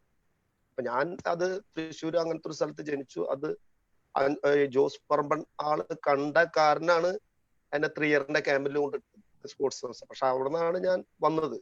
ആ 3 ഇയറിന്റെ ക്യാമ്പിൽ ഇരിക്കുമ്പോഴാണ് ഞാൻ സ്കൂളിൽ പോകുന്നത്. അപ്പൊ എന്റെ വീട്ടില് എന്ന് പറഞ്ഞാൽ ഇവരെല്ലാവർക്കും പോയി കേൾക്കണം, എല്ലാവർക്കും അറിയാം. എന്റെ വീട്ടില് എന്ന് പറഞ്ഞാൽ സാമ്പത്തികം ഭയങ്കര കുറവാണ്, ഭയങ്കര ബുദ്ധിമുട്ടാണ്. അച്ഛനമ്മയ്ക്ക് കൂലിപ്പണിയാണ്. അപ്പൊ അമ്മ പടത്ത് പണിക്ക് പോകുമ്പോ ഇപ്പോഴത്തെ പിള്ളേരോട് കാര്യം ചോദിക്കുന്നത് എന്താണല്ലേ, ഇപ്പോഴത്തെ പിള്ളേർക്ക് ചിലപ്പോ അറിയില്ല. ഞാൻ പാടത്ത് പണിക്ക് പോലും ശ്രീജേഷിന് അറിയാം. ശ്രീജേഷ് എന്ന് പറഞ്ഞാൽ ഞാൻ പാടത്തൊക്കെ പണിക്ക് പോകുന്ന ആളാണ്. ഞാൻ പാടത്ത് പണിക്ക് പോയിട്ടുണ്ട്. പാടത്ത് പണിക്ക് പോവാന്ന് പറഞ്ഞാൽ എന്തിനാ വെച്ചാൽ അമ്മ പാടത്ത് പണിക്ക് പോകുമ്പോ ഞാൻ പോയിട്ട് ഞാറ് നടാൻ എനിക്കറിയാം, എങ്ങനെ ഞാറ് നടണേന്ന്. അങ്ങനെ അമ്മരെ കൂടെ ഞങ്ങളുടെ കുറെ ബന്ധുക്കൾ അവരെ കൂടെ നിന്ന് ഞാറ് നടും. എന്നിട്ട് അത് കൊയ്യണം. ഞാറ് നെല്ലായി നെല്ലാകുമ്പോ കൊയ്ത് കൊണ്ടുപോയി കറ്റിറക്കിയിട്ട് അത് മെതിക്കുവാനറിയാം. പക്ഷെ അങ്ങനെയൊക്കെ വന്നിട്ടുണ്ട്. കാരണം ഞാൻ ആ സമയത്ത് പോണത് ഉച്ചയ്ക്ക് അച്ഛൻ ഹോട്ടലിൽ നിൽക്കണു, അവിടുന്ന് ഇവർക്ക് ഊണ് കൊണ്ടുവരുമ്പോ നല്ല ഊണ് കിട്ടും. അത് കഴിക്കാൻ വേണ്ടിയിട്ടാണ് ഞാൻ പോണത് സ്കൂളിലാത്ത സമയത്ത്. അങ്ങനെ സ്കൂളിൽ CMS സ്കൂളിലും എന്നെ ഭയങ്കരമായിട്ട് ഹെൽപ്പ് ചെയ്തിട്ടുണ്ട്.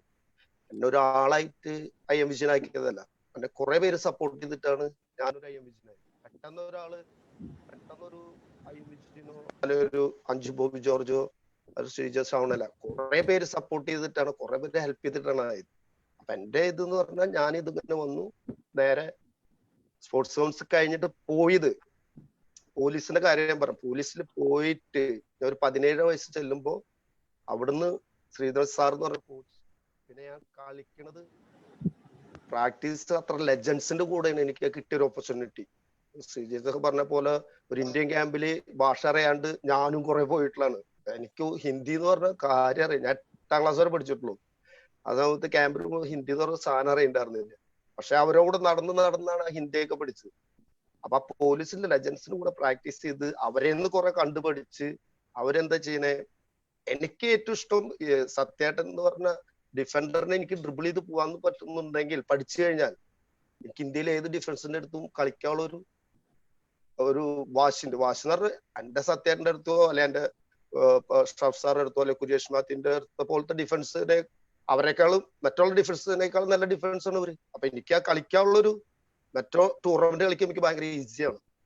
അതാണ് എനിക്ക് ഏറ്റവും വലിയൊരു എന്താ പറയാ എന്റെ ലൈഫിലെ ഏറ്റവും വലിയ turning point. Kerala police correct ടൈമിൽ പോയതും അവിടെ നിന്നാണ് പിന്നെ ഇന്ത്യക്ക് കളിച്ചു തുടങ്ങിയത്. വിജയേട്ടൻ പറഞ്ഞ പ്രാക്ടീസിന്റെ അതിൽ നിന്ന് നമുക്ക് അടുത്ത ചോദ്യത്തിലേക്ക് കയറാം. ഇപ്പൊ പലരും നമ്മൾ കണ്ടിട്ടുള്ളത്, പലരും പ്രാക്ടീസ് ചെയ്യുന്ന സമയത്ത് കാണിക്കുന്ന ഒരു മികവ് ആക്ച്വൽ കളിയുടെ സമയത്ത് കാണിക്കാറില്ല, ചിലർ തിരിച്ചുമാണ്. അപ്പൊ ഇതിനകത്ത് ഈ ഒരു മത്സര ബുദ്ധി എത്രത്തോളം ഇമ്പോർട്ടന്റ് ആണെന്നുള്ളത് probably അഞ്ജുനൊന്ന് പറയാൻ പറ്റും. നമ്മള് ട്രെയിനിങ് ചെയ്യുന്നത് എപ്പോഴും നമ്മളുടെ ഏറ്റവും കംഫർട്ടബിൾ ആയിട്ടുള്ള ഒരു സോണിലാണ്. നമ്മൾ വർഷങ്ങളായിട്ട് ട്രെയിനിങ് ചെയ്യുന്ന ഇപ്പൊ ഞാനാണെങ്കിൽ എന്റെ training base in India Bangalore സ്റ്റേഡിയമാണ്. അപ്പം അവിടെ എനിക്ക് കണ്ണടച്ച് എന്റെ ചെക്ക് മാർക്കിന്റെ അടുത്ത് പോയി നിൽക്കാൻ പറ്റും, even if I am not measuring it. So അത്രയും കംഫർട്ടബിൾ ആയിട്ടുള്ള, എനിക്ക് അവിടുത്തെ വെതർ പരിചയമാണ്, അവിടെയുള്ള ആൾക്കാരെ പരിചയമാണ്, അവിടുത്തെ സിറ്റുവേഷൻ എനിക്ക് പരിചയമാണ്. പക്ഷെ നമ്മൾ പുറത്തേക്ക് പോയി കഴിയുമ്പോൾ, ഒരു പുതിയ രാജ്യത്തേക്ക് പോയി കഴിയുമ്പോൾ, ഒരു പുതിയ കോമ്പറ്റീഷന് പോയി കഴിയുമ്പോൾ എല്ലാം നമ്മൾക്ക് പുതിയതാണ്. അവിടെ കാണുന്ന ആൾക്കാർ പുതിയതാണ്, അവിടുത്തെ ഫുഡ് പുതിയതാണ്, അവിടുത്തെ വെതർ പുതിയതാണ്, സ്റ്റേഡിയം പുതിയതാണ്, ട്രാക്ക് പുതിയതാണ്. പക്ഷെ ആ ഒരു സ്റ്റേഡിയത്തില്, ആ ഒരു സമയത്ത്, ആ ഒരു മൊമെന്റില് നമ്മുടെ ലൈഫിന്റെ ബെസ്റ്റ് അച്ചീവ് ചെയ്യുക എന്നുള്ളതാണ് നമ്മുടെ ടാർഗറ്റ്. നമ്മൾ ആ ഒരു എയിമിനാണ് നമ്മളിപ്പോ ഒരു ഒളിമ്പിക്സ് ആണെങ്കിൽ ഏതൻസിന് ഞാൻ പോയി, ആ ഒരു മൊമെന്റില് എന്റെ ലൈഫിന്റെ ബെസ്റ്റ് പുറത്തെടുത്ത് നമുക്കൊരു മെഡൽ കിട്ടുക എന്നുള്ളതാണ് നമ്മൾ ഇത്രയും 4 വർഷം ട്രെയിനിങ് ചെയ്യുന്നത്. പക്ഷെ പലപ്പോഴും നമ്മൾ വിചാരിക്കുന്ന രീതിയിലായിരിക്കുകയല്ല, നമ്മൾ വിഷ്വലൈസ് ചെയ്യുന്ന രീതിയിലായിരിക്കുകയല്ല അവിടുത്തെ അറ്റ്മോസ്ഫിയർ. അപ്പം എന്റെ കേസിൽ ഞാൻ ഒരു കോമ്പറ്റീഷന് പോകുന്നതിന് മുമ്പ്, മേജർ ചാമ്പ്യൻഷിപ്പിന് വാമപ്പിന് തുടങ്ങുന്നതിന് മുമ്പ് ഞാൻ ഹോട്ടലിൽ നിന്ന് പോകുന്ന സമയം തൊട്ട് ഫുൾ മിനിറ്റ് ടു മിനിറ്റ്, അതായത് 5 minutes, 5 o'clock I have to do this, 5:05 I have to do this, 5:10 I have to do this. So എല്ലാ ടു ഡു ലിസ്റ്റ് ഞാൻ റെഡിയാക്കി വെച്ചിട്ടുണ്ട്. അപ്പൊ എനിക്ക് ഒരു കൺഫ്യൂഷൻ ഉണ്ടാവില്ല. ജസ്റ്റ് എന്റെ എന്തെങ്കിലും കൺഫ്യൂഷൻ വന്നു കഴിഞ്ഞാൽ ഞാൻ ഈ ടു ഡു ലിസ്റ്റ് എടുത്ത് നോക്കിക്കഴിഞ്ഞാൽ എനിക്ക് മനസ്സിലാവും. അപ്പോൾ എന്റെ ഒരു കരിയറിന്റെ ഗ്രാഫ് എടുത്ത് നോക്കിക്കഴിഞ്ഞാൽ എന്റെ ഏറ്റവും ബെസ്റ്റ് ജംപ്സ് ആ വർഷത്തെ മേജർ ചാമ്പ്യൻഷിപ്സിലായിരിക്കും എപ്പോഴും വന്നിട്ടുണ്ട്. എന്റെ കരിയർ ഗ്രാഫ് മൊത്തം. അത് എന്തുകൊണ്ടാണ് ഞാൻ അച്ചീവ് ചെയ്തതെന്ന് ചോദിച്ചു കഴിഞ്ഞാൽ, ഒന്ന് ട്രെയിനിങ് ചെയ്യുമ്പോൾ തൊട്ട് ആ ഒരു കോമ്പറ്റീഷൻ നടക്കുന്ന ടൈമിന് എപ്പോഴാണോ അതിനനുസരിച്ചായിരിക്കും എന്റെ ട്രെയിനിങ് പാറ്റേൺസ് മൊത്തം. എന്റെ ബ്ലഡ് റിതം, എന്റെ ഫുഡ് ഹാബിറ്റ്സ് എല്ലാം ഞാൻ ആ രീതിയിലേക്ക് ഷിഫ്റ്റ് ചെയ്യും. അവിടെ എത്തിക്കഴിഞ്ഞാൽ ഒരു 2 days ബിഫോർ ഞാൻ സ്റ്റേഡിയം വിസിറ്റിന് പോകും. അത് കഴിഞ്ഞിട്ട് അവിടെ എന്തൊക്കെ കാര്യങ്ങളാണ് നമ്മൾ ചെയ്യേണ്ടത്, എന്തൊക്കെയാണ് നമ്മൾക്ക് മുൻകൂട്ടി നമ്മൾ അറിഞ്ഞിരിക്കേണ്ടതെല്ലാം ഞാനും ബോബിയും പോയിട്ട് എല്ലാം പഠിച്ചെടുക്കും. അത് കഴിഞ്ഞിട്ട് എന്റെ ജോലി എന്ന് പറഞ്ഞാൽ വിഷ്വലൈസ് ചെയ്യുക. 2 കാര്യം ഞാൻ വിഷ്വലൈസ് ചെയ്യും. ഒന്ന്, ഏറ്റവും നല്ല ഞാൻ പോഡിയത്തിൽ നിൽക്കുന്നത് വിഷ്വലൈസ് ചെയ്യും.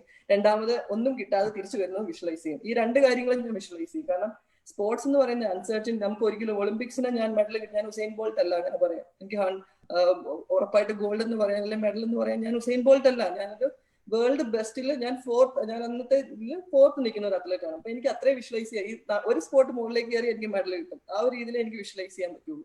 അപ്പോ ഞാൻ 2 രീതിയിൽ വിഷ്വലൈസ് ചെയ്യും. എല്ലാം മിനിറ്റ് ടു മിനിറ്റ് എഴുതി വെച്ചിട്ടുണ്ടാവും. അതിൽ എന്തെങ്കിലും ഒരു പ്രശ്നം വന്നു കഴിഞ്ഞാൽ എനിക്ക് നോക്കാൻ പറ്റുന്നത് ബോബിയാണ്. ബോബി അത്രയും സ്ട്രോങ് ആയിട്ട് അവിടെ ഒരു കോച്ചും ഞാൻ ഏത് രീതിയിലാണോ മെന്റലി പ്രിപ്പയർഡ് ആ രീതിയിൽ തന്നെ കോച്ചും പ്രിപ്പയർഡ് ആയിരിക്കണം.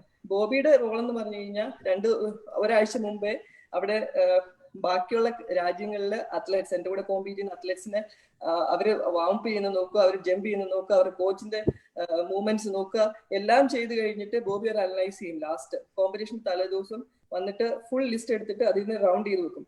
ഇത്ര പേര് ഫൈനലിൽ വരും, ഇത്ര പേര് മെഡലിൽ വരും, മിക്കവാറും അത് കറക്റ്റ് ആയിരിക്കും. അപ്പൊ എന്റെ ഒരു പകുതി ജോലി അവിടെ കഴിഞ്ഞിട്ടുണ്ടാവും. അപ്പോ നമ്മൾ ഇന്നത്തെ കാലത്ത് നമ്മൾ എന്തുകൊണ്ടാണ് എന്റെ ഒരു വേൾഡ് ചാമ്പ്യൻഷിപ്പ് കഴിഞ്ഞിട്ട് ഇപ്പോഴും നമ്മൾ ആ രീതിയിൽ എത്താൻ പറ്റാതിരുന്നത് എന്ന് എന്റെ ഒരു അനലൈസിൽ, നമ്മളുടെ ഇന്ത്യൻ അത്ലറ്റ്സിന് ഇപ്പോഴും ആ മെന്റൽ ബ്ലോക്ക് ഉണ്ട്. നമ്മൾ ഫുൾ ടൈം നമ്മൾ ട്രെയിനിങ് എന്നൊരു കാര്യത്തിൽ മാത്രമാണ് ഫോക്കസ്. പക്ഷെ എന്റെ അഭിപ്രായത്തിൽ ട്രെയിനിങ് ഒരു 50% മാത്രമേ അത് ട്രെയിനിങ് ഉള്ളൂ. ബാക്കി 50% കോമ്പറ്റീഷൻ എക്സ്പീരിയൻസ് ആണ്. We have to do bigger competitions along with the top level athletes. നമ്മൾ പക്ഷെ എപ്പോഴും ആ ഒരു കാര്യത്തിൽ മെന്റൽ ബ്ലോക്കും പേടിയാണ് നമുക്ക്. നമ്മൾ എപ്പോഴും പുറകോട്ട് ട്രെയിനിങ് ചെയ്തു, ഇനി ഒളിമ്പിക്സിന് പോയി മെഡൽ, ഇതാണ് നമ്മളുടെ ഒരു മെന്റാലിറ്റി. പക്ഷെ ഹാഫ് ട്രെയിനിങ് ചെയ്യുക, ഹാഫ് കോമ്പറ്റീഷൻ എക്സ്പീരിയൻസ് നമുക്ക് വേണം. ആ ഒരു ഇതുണ്ടെങ്കിൽ മാത്രമേ നമുക്ക് മേജർ ചാമ്പ്യൻഷിപ്പിന് ചെല്ലുമ്പോൾ നമ്മൾ വിചാരിക്കുന്ന രീതിയിൽ അച്ചീവ് ചെയ്യാൻ പറ്റുള്ളൂ.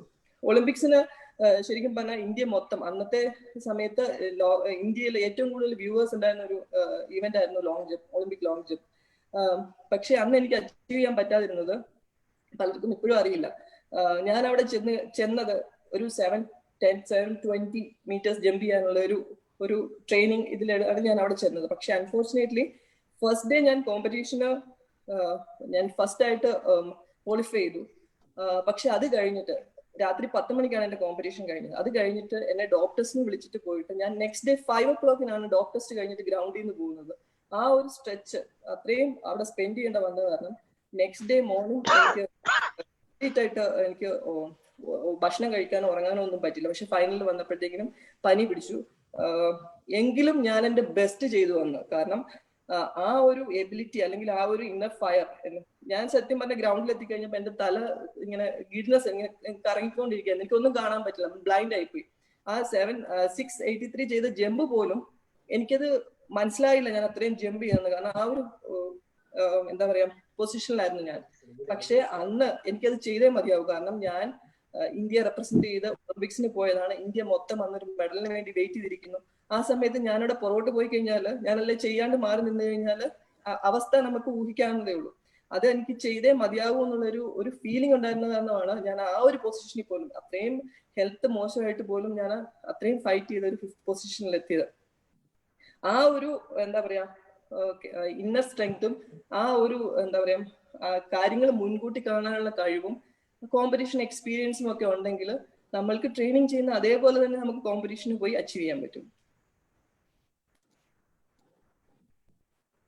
അഞ്ജു പറഞ്ഞ വളരെ വാലിഡ് ആയിട്ടൊരു പോയിന്റ് ആണ്. അതായത് ഫോക്കസും ഡിസിപ്ലിനും ആണ് നമ്മളൊരു സ്പോർട്സിൽ നമുക്ക് വേണ്ടത്. ഈ അടുത്ത ഇടയ്ക്ക് നമ്മുടെ മുൻ Indian cricket captain Sourav Ganguly interview ഒരു പ്രസ് മീറ്റിൽ പറയുന്നുണ്ടായിരുന്നു. ദ്രാവിഡിന്റെ കാര്യം പറയുന്നുണ്ട്. രാഹുൽ ദ്രാവിഡ് എന്ന പ്ലെയർ ഹൗ ഫോക്കസ്ഡ് ഈസ് എന്നുള്ളതിന്റെ ഉദാഹരണമായിട്ട് ഗാംഗുലി പറഞ്ഞത്, ഇപ്പൊ ദ്രാവിഡിനോട് അടുത്ത ദിവസം രാവിലെ ടെസ്റ്റിന് നിങ്ങൾ എന്താ ചെയ്യാന്ന് വെച്ച് കഴിഞ്ഞാൽ ദ്രാവിഡ് കൃത്യമായിട്ട് പറയും, രാവിലെ ഇറങ്ങുക, വന്നു ഡൈനിങ് റൂമിൽ വരും, ഒരു ജ്യൂസ് കഴിക്കും, ഒരു ഓംലെറ്റ് കഴിക്കും, ബസ്സിലേക്ക് പോകുന്ന വഴിക്ക് ഒരു ആപ്പിൾ എടുക്കും. അടുത്ത ദിവസം അത് തന്നെ കൃത്യമായിട്ട് രാഹുൽ ദ്രാവിഡ് ഫോളോ ചെയ്യും. അതിന് മാറ്റം ഉണ്ടാവില്ല. കാര്യം he so prepared from the first ഡേയിലെ ഫസ്റ്റ് ആക്ട് മുതൽ ലാസ്റ്റ് ആക്ട് വരെ പ്രിപ്പയർഡ് ആയിരിക്കും എന്നുള്ളതാണ്. അപ്പൊ ഇതിനകത്ത് നമുക്ക് ഒരു ട്രെയിനിങ്ങിന്റെ ഒരു ഇമ്പോർട്ടൻസ് പ്രോബ്ലി ചിലപ്പോൾ നമുക്ക് പറയാൻ പറ്റുന്നത്, നമ്മുടെ കൂടെ ഇപ്പൊ സൂമില് C Haridas sir, former olympian SAF medallist, national champion ഉണ്ട്. അദ്ദേഹത്തിന്റെ ഒളിമ്പിക് അത്ലറ്റിക് ക്ലബ് പാലക്കാടിന്റെ ഫൗണ്ടറാണ് അദ്ദേഹം. നമ്മുടെ ഒരുപാട് യുവ പ്രതിഭകളെ വാർത്തെടുത്തുകൊണ്ടിരിക്കുന്ന ഒളിമ്പിക് അത്ലറ്റിക് ക്ലബിന്റെ ഫൗണ്ടറാണ്. ഹരിദാസ് സാർ ഓൺലൈൻ ഉണ്ടെങ്കിൽ സാറിന്റെ ഒരു എക്സ്പീരിയൻസ്, ഈ ട്രെയിനിങ്ങിന്റെ ഒരു ഇത് നമ്മുടെ ഇന്നർ പൊട്ടൻഷ്യൽ, ഹ്യൂമൻ പൊട്ടൻഷ്യൽ കണ്ടെത്തുന്നതിനെ കുറിച്ച് സാറിന് പറയാൻ പറ്റുമെന്നുള്ളത്. സാർ ഓൺലൈൻ ഉണ്ടോ? സാർ ഓൺലൈനുണ്ട്, പറഞ്ഞോളെ. കേൾക്കുന്നുണ്ട്. ഒന്ന് പറയാമോ? നമസ്കാരം. നന്മ ഫൗണ്ടേഷന്റെ എല്ലാ മെമ്പേഴ്സിനും എന്റെ നമസ്കാരം. എനിക്ക് പറയാനുള്ളത്, എന്റെ സുഹൃത്തായ അഞ്ജു ബേബി ജോസ്, ഞങ്ങൾ വളരെ സുഹൃത്തുക്കളാണ്. അവരുടെ ഹസ്ബൻഡ് വളരെ എന്റെ സുഹൃത്താണ്. അതേപോലെ തന്നെ IM വിജയൻ, കേരള പോലീസിന്റെ എന്റെ വളരെ സുഹൃത്താണ്. അതേപോലെ തന്നെ ശ്രീജേഷ്, ഇവരൊക്കെ എന്റെ സുഹൃത്താണ്. സ്പോർട്സിന്റെ കാര്യത്തിൽ പറയുകയാണെങ്കിൽ ഞാൻ ഒരുപാട് സീനിയറാണ്. ഞാനൊരു വെറ്ററനായി മാറിപ്പോയി. ഇപ്പോൾ എനിക്ക് പറയാനുള്ളത്, നമ്മൾക്ക് കഴിയാത്ത കാര്യങ്ങൾ നമ്മൾ ഇനി വളർന്നു വരുന്ന തലമുറയെ വാർത്തെടുക്കുക എന്നുള്ളത് ഒരു പ്രസ്ഥാനമായിട്ടാണ് ഇപ്പൊ നമ്മൾ കൊണ്ട് നടക്കുന്നത്. അതിലിപ്പോ അഞ്ജു ബേബി ജോർജ് തന്നെ ഒരു അക്കാഡമി സ്റ്റാർട്ട് ചെയ്തു. അതിനു മുമ്പ് തന്നെ ഞങ്ങളെ കുറെ അക്കാഡമി സ്റ്റാർട്ട് ചെയ്തു. ഇന്നിപ്പോ ഞങ്ങൾക്ക് പറയാനുള്ളത്, കേരളത്തിലെ ഏറ്റവും മികച്ച ക്ലബ്ബ് ഞങ്ങളുടെ ക്ലബ്ബായിട്ടാണ് കഴിഞ്ഞ വർഷം മലയാള മനോരമ കഴിഞ്ഞ വർഷം ഞങ്ങൾ തെരഞ്ഞെടുത്തത്. അത് ഞങ്ങൾക്ക് വളരെ അഭിമാനമുണ്ട്. അതിൽ തെരഞ്ഞെടുക്കാൻ കാരണങ്ങൾ, ഇന്ന് യൂത്ത് ഒളിമ്പിക്സിൽ പോയ വിഷ്ണുപ്രിയ, അതേപോലെ തന്നെ ഇന്ന് വേൾഡ് റാങ്കിങ്ങിൽ ഇപ്പോ ശ്രീശങ്കർ ലോക റാങ്കിങ്ങിൽ 1ാം സ്ഥാനമാണ്. അതെല്ലാം ഞങ്ങളുടെ ക്ലബിൽ നിന്നാണ്, അണ്ടർ 20. അത് ഞങ്ങൾക്ക് വളരെ അഭിമാനം. അതേപോലെ തന്നെ വേറൊരു കാര്യം എനിക്ക് പറയാനുള്ളത്, ഇപ്പോ മെന്റലി റിട്ടയർഡ് ആയിട്ടുള്ള ഞങ്ങളുടെ ഒരു കുട്ടി ഉണ്ടായിരുന്നു, ഗോകുൽ. ആ കുട്ടി വന്ന് അതിനെയൊക്കെ പ്രാക്ടീസ് ചെയ്യിപ്പിക്കുന്ന പറഞ്ഞാൽ നമുക്ക് വലിയൊരു ഉത്തരവാദിത്വമാണ്. സാധാരണ പ്രാക്ടീസ് ചെയ്യുന്നത് മാതിരിയല്ല മെന്റലി റിട്ടയർഡ് ആയിട്ടുള്ളവർ. പക്ഷെ ആ കുട്ടി പോയിട്ട് കഴിഞ്ഞ പ്രാവശ്യം ദുബായിൽ നടന്ന അവരുടെ ഒളിമ്പിക്സിൽ 2 സിൽവർ മെഡൽ ആ കുട്ടി നേടി. വളരെ നമുക്ക് അഭിമാനം തോന്നും. തീർച്ചയായിട്ടും നമുക്ക് ഒരു കായിക താരങ്ങളെ വാർത്തെടുക്കുക, അല്ലെങ്കിൽ ഒരു ഇന്ത്യക്ക് വേണ്ടി നമ്മുടെ ദേശീയ ഗാനം പാറിക്കുക, അത് പറയുമ്പോൾ നമുക്ക് ഏറ്റവും വലിയൊരു അഭിമാനമാണ്. അതാണ് ഞങ്ങൾ ഇപ്പൊ പാലക്കാട് ചെയ്തുകൊണ്ടിരിക്കുന്നത്. അഞ്ജു ബേബി ഇപ്പൊ അക്കാഡമി, നല്ല ലോങ് ജമ്പ് അക്കാഡമി മാത്രമാണ് അഞ്ജു ബേബി നടത്തിക്കൊണ്ടിരിക്കുന്നത്. ഞങ്ങൾ ഇവിടെ വന്നിട്ട് എല്ലാം ഹഡിൽസും ലോങ് ജമ്പും എല്ലാ ഈവന്റും ഞങ്ങളുണ്ട്. കേരളത്തിൽ തന്നെ നാഷണൽസിലൊക്കെ ഒരുപാട് ഗോൾഡ് മെഡൽ ഞങ്ങൾക്ക് ഇവിടെ കിട്ടിയിട്ടുണ്ട്, ഞങ്ങളുടെ പാലക്കാട്ടിലെ കുട്ടികൾ. ഇപ്പൊ കേരളത്തിന്റെ പല ഭാഗത്തു നിന്നും വന്ന് കുട്ടികൾ താമസിച്ചുകൊണ്ടാണ്. ഞാനൊന്ന് ചോദിക്കുന്നത്, ഇതിനകത്ത് നമ്മൾ ഈ ഒരു പൊട്ടൻഷ്യൽ നമ്മൾ റിയലൈസ് ചെയ്യുന്നില്ല, നമുക്ക് എങ്ങനെ ഇതിനെ ചെയ്യാന്നുള്ളത്, അൺലീഷിംഗ് ഹ്യൂമൻ പൊട്ടൻഷ്യൽ എന്നുള്ളതാണ് നമ്മുടെ വിഷയം. ഇതിനകത്ത് നമുക്ക് എങ്ങനെയാ ചെയ്യാൻ പറ്റുക എന്നുള്ളതായിരുന്നു നമ്മൾ സംസാരിച്ചുകൊണ്ടിരുന്നത്. അതെ സാറേ, ഇതിനകത്ത് ഞങ്ങൾക്ക് പറയാനുള്ളത്, ഇപ്പൊ നമ്മുടെ അവിടെയൊന്നും ഇത്ര പ്രൊട്ടക്ഷൻ ആർക്കും സഹായിക്കാൻ കഴിയില്ല. ഇപ്പൊ നിങ്ങളെ നന്മ ഫൗണ്ടേഷന്മാരെയൊക്കെ പറയുമ്പോൾ നമുക്ക് വളരെ അതിശയമുണ്ട്. സാധാരണ ഒരു റോട്ടറി ക്ലബ് അല്ലെങ്കിൽ ഒരു ലയൺസ് ക്ലബ്, ഇതൊക്കെ വന്നിട്ട് വേൾഡ് ഇന്റർനാഷണൽ ക്ലബ്ബുകളാണല്ലോ. ആ തരത്തിലാണ് ഇന്ന് നന്മ ഫൗണ്ടേഷൻ വളർന്നുകൊണ്ടിരിക്കുന്നത്. അതിൽ വളരെ അഭിമാനമുണ്ട്. കാരണം IG വിജയൻ സാറും അതേപോലെ തന്നെ പാലക്കാട്ടിലെ കാസിം സാറും നിങ്ങളെ പോലുള്ള ആൾക്കാരും ഒക്കെ ഇതിന്റെ പിന്നിൽ പ്രവർത്തിക്കുന്ന വളരെ സന്തോഷമുണ്ട് കേട്ടോ. ഞാനിപ്പോ കുറച്ചായിട്ടുള്ള നിങ്ങളുടെ ഇതിൽ വന്ന് ഞാൻ ജോയിൻ ചെയ്ത് കണ്ടുകൊണ്ടിരിക്കുന്നത്. പക്ഷെ എനിക്ക് പറയാനുള്ളത്, ഒരു വഴികാട്ടിയായിരിക്കണം. നമ്മൾ സ്പോർട്സിൽ അറിയാത്ത ആൾക്കാർക്ക് ഒരു വഴികാട്ടിയായി വന്നാലാണ് ഉയരങ്ങളിലേക്ക് എത്താൻ കായിക താരം കഴിയുള്ളൂ. ഞാനൊരു പഴയ ഇന്ത്യൻ താരമാണ്. 10 തവണ ഇന്ത്യനെ പ്രതിനിധീകരിച്ചു. ഒരുപാട് കഷ്ടപ്പാടുകളൊക്കെ സഹിച്ചിട്ടാണ് വന്നത്.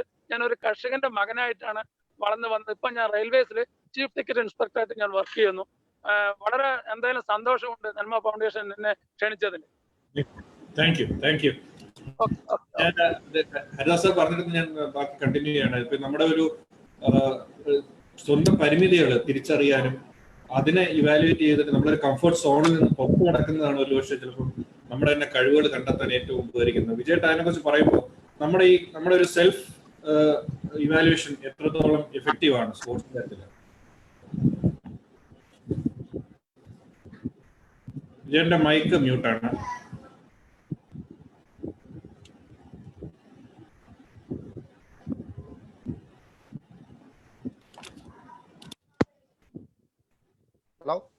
കേൾക്കാം, പറഞ്ഞോളൂ. ഞാനൊരു ചെറിയ കാര്യം പറയാം. എന്താന്ന് വെച്ചിട്ടുണ്ടെങ്കിൽ ഞാൻ ഫുട്ബോളിൽ നിന്ന് റിട്ടയർഡ് ചെയ്ത് പോലീസിൽ കയറി. അത് കഴിഞ്ഞപ്പോ ഞാൻ ഡ്യൂട്ടിക്ക് നിൽക്കുമ്പോ സന്ധ്യ മേഡം വിജയൻ സാർ എന്നെ കണ്ടു. അപ്പൊ എന്താ പറയാ, അവര് ഡ്യൂട്ടിക്ക് വന്നാണ് സാർ പറഞ്ഞു. അപ്പോ അവർ രണ്ടുപേരും എന്നോട് പറഞ്ഞത്, വിജയൻ ഒരു കാര്യം ചെയ്യും, നമ്മുടെ കമ്മീഷൻ ഓഫീസർ എന്ന് പറയുന്നത് ഞങ്ങൾ ആ സ്ഥലത്തിന് തൃശ്ശൂര് എയർ ക്യാമ്പിൽ നമുക്കൊരു അക്കാഡമി തുടങ്ങാം. അങ്ങനെ സാറിന്റെ അടുത്ത് സന്ധ്യ കുറെ സംസാരിച്ച് ഞങ്ങളൊരു ഒരു എന്തായാലും പിള്ളേർക്ക് ആവശ്യമുള്ള സാധനമാണ് ഞാൻ പറയുന്നത്, പിള്ളേരുടെ. അപ്പൊ ഞങ്ങൾ ഒരു അക്കാഡമി തുടങ്ങുമ്പോൾ നല്ല രീതിയിൽ ഞങ്ങൾ കുറെ ഇന്ന് സംസാരിച്ച്, വിജയൻ സാറ്, ഞാന്, വിനയേന്ദ്രൻ സാറൊക്കെ ആയിട്ട് ഇന്ന് സംസാരിച്ച് ഞങ്ങൾ അക്കാഡമി നല്ല രീതിയിൽ അന്നത്തെ ഹോം മിനിസ്റ്റർ കൊണ്ടുവന്ന് ഉദ്ഘാടനം ചെയ്യിപ്പിച്ചു. നല്ല ഒരു സെലിബ്രേറ്റ് മാച്ച് വെച്ചു. അക്കാഡമി തുടങ്ങിയാണ്. അക്കാഡമി തുടങ്ങിയത് ഞങ്ങൾക്കൊരു പരിമിതി ഉണ്ട്. കേരള പോലീസിന് ഞങ്ങളെ പോലീസിന് ഒരു പരിമിതി, ഞങ്ങൾക്ക് സ്പോൺസേഴ്സ് ഒന്നും പാടില്ല. അപ്പൊ ഞങ്ങളുടെ എയർ ക്യാമ്പിലുള്ള ജോലി ചെയ്യുന്ന പോലീസുകാരന് പൈസ എടുത്ത് കുറെ, പിന്നെ വിജയൻ സാർ അന്ന് അവിടെ കമ്മീഷണർന്ന് കുറെ സഹായിച്ചു ഞങ്ങളെ.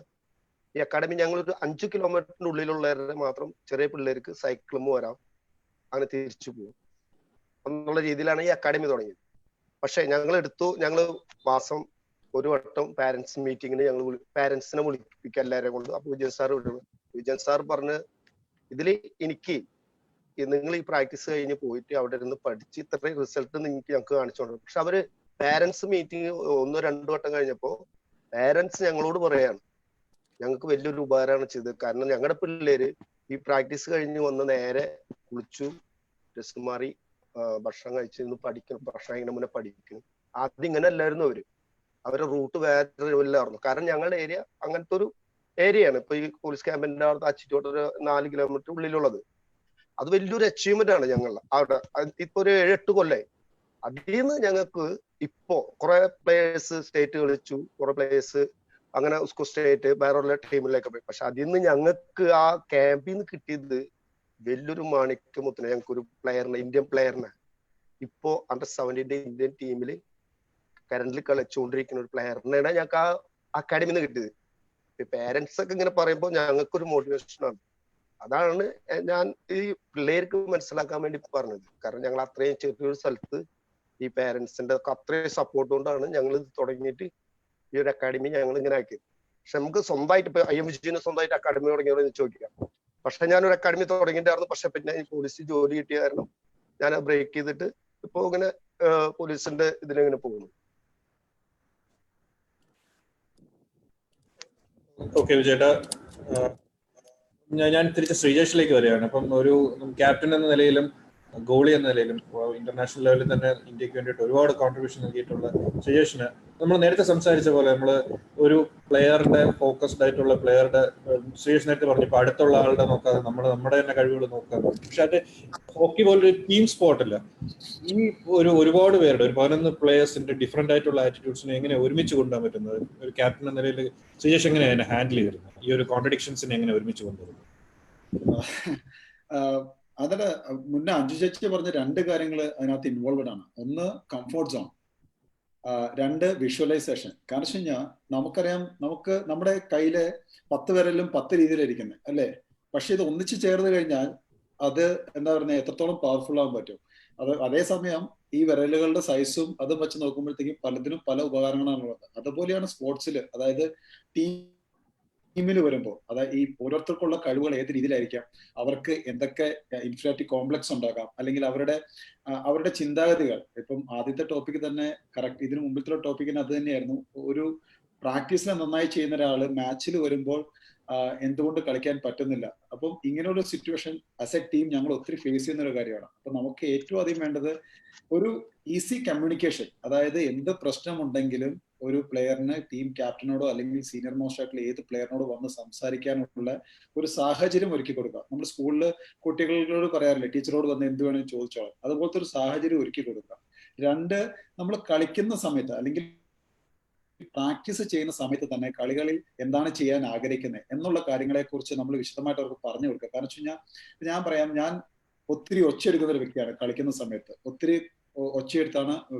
വിജയൻ ചേട്ടൻ അറിയാം, ഗോൾ കീപ്പേഴ്സിനാണ് ഗ്രൗണ്ടിൽ നിന്നിട്ട് കമ്മ്യൂണിക്കേറ്റ് ചെയ്യേണ്ടത്. ഡിഫൻസിനെ ഓർഗനൈസ് ചെയ്യണം, അറ്റാക്കേഴ്സിനെ വിളിച്ചു പറയണം. അപ്പോൾ നമ്മുടെ ചില രീതികൾ അവരെ സൈക്കോളജിക്കലി എഫക്ട് ചെയ്യും. ഇപ്പൊ ഞാനൊരാളെ ചീത്ത വിളിക്കും, നീ എന്ത് പുറത്തോടാ കാണിച്ചത്, നീ ഇങ്ങോട്ട് വരാൻ പറയുമ്പോഴത്തേക്കും അവർക്ക് ആ മാച്ചിന്റെ പ്രഷർ ഉണ്ടാവും. അതായത് ആയിരക്കണക്കിന് അല്ലെങ്കിൽ ലക്ഷക്കണക്കിന് ആൾക്കാർ കളി കാണുന്നു.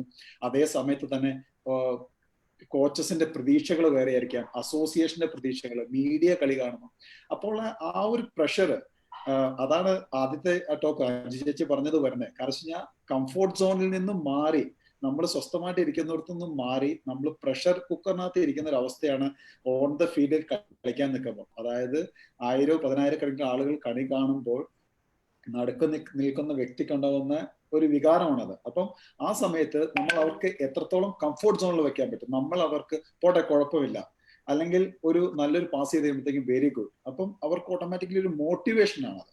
അപ്പം ഒരു ക്യാപ്റ്റൻ എന്ന നിലയിൽ എന്നെ സംബന്ധിച്ചിടത്തോളം എന്റെ ജോലി കൂടുതലും ഗ്രൗണ്ടിന് പുറത്തായിരുന്നു. കാരണം ഹോക്കി, ഫുട്ബോൾ പോലുള്ള ഗെയിമുകളിൽ പലപ്പോഴും നമുക്ക് ആ ഒരു പ്ലെയർ, ഏത് പ്ലെയറിന്റെ കയ്യിലാണോ ബോൾ ഉള്ളത്, ആ പ്ലെയറിന് സ്പോണ്ടേനിയസ് ആയിട്ട് ആ സമയത്ത് തന്നെ ഒരു എന്താ പറയുക ഡിസിഷൻ എടുക്കേണ്ടതായിട്ട് വരും. അപ്പൊ നമുക്കൊരിക്കലും അവന്റെ ഗെയിമിനെ ഇൻഫ്ലുവൻസ് ചെയ്യാൻ പറ്റത്തില്ല ഓൺ ദ ഫീൽഡിൽ. പക്ഷെ ഓഫ് ദ ഫീൽഡ് ഗെയിം കഴിഞ്ഞ് പുറത്ത് വരുമ്പോൾ നമുക്കൊരു പ്ലെയറായിട്ട് സംസാരിക്കാം, നമുക്ക് അവരെ തിരുത്താം. നീ അന്ന് ചെയ്ത് ശരിയായില്ല, അത് മാറ്റണം. രണ്ടാമത്, അല്ലെ നീ നന്നായി ചെയ്തു, കുഴപ്പമില്ല, ഇതുപോലെ തന്നെ നെക്സ്റ്റ് കളി കളിക്കണം. പിന്നെ ചിലവർക്ക് അടി കൊടുക്കേണ്ടവരുണ്ട്, അതായത് നന്നായിട്ട് ചീത്ത പറഞ്ഞ് മാത്രമേ കളിക്കുന്നു എന്നുള്ളവരുണ്ട്. അപ്പം ഒരു ക്യാപ്റ്റന്റെ മെയിൻ ആയിട്ടുള്ള ടാർഗറ്റ് എന്തായിരിക്കും എന്ന് വെച്ചാൽ അവരുടെ പ്ലേയേഴ്സിന്റെ ക്യാരക്ടർ എന്തായിരിക്കണം എന്ന് മനസ്സിലാക്കണം. അതായത് ഒരുത്തനെ ചീത്ത പറഞ്ഞാൽ അവൻ കളിക്കുമെങ്കിൽ അവന് ചീത്ത പറഞ്ഞ് തന്നെ കളിപ്പിക്കണം. ഒരുത്തനെ പാമ്പർ ചെയ്യണം, അവനെ പ്രോത്സാഹിപ്പിക്കണമെങ്കിൽ അവനെ പ്രോത്സാഹിപ്പിച്ച് തന്നെ കളിക്കണം. പിന്നെ കുറച്ച് പേരുണ്ട് അവരോടൊന്നും പറയാൻ പാടില്ല, അവരോടൊന്നും പറയണ്ട, അവർ അവരുടേതായ ഗെയിം കളിച്ചോളും. അപ്പം അവരെ ആ രീതിക്ക് വേണം. പക്ഷെ ഏറ്റവും ഇമ്പോർട്ടന്റ് ആയിട്ടുള്ള കാര്യമാണ് അണ്ടർസ്റ്റാൻഡിങ്. പിന്നെ ഞാൻ പറഞ്ഞ ഗ്രൗണ്ടിൽ 11 പേര് ഒരേ മനസ്സോടെ ഒരേ ടാർഗറ്റ്, ഒരേ ലക്ഷ്യത്തിന് വേണ്ടി പ്രയത്നിച്ചാൽ മാത്രം ജയിക്കാവുന്നതാണ് ഒരു ടീം ഇവന്റ്. അപ്പൊ എന്നെ സംബന്ധിച്ചോളം ഒരു ഓപ്പൺ മെന്റാലിറ്റിയാണ് നമുക്ക് എപ്പോഴും as A leader on the field and of the field വേണ്ടത്.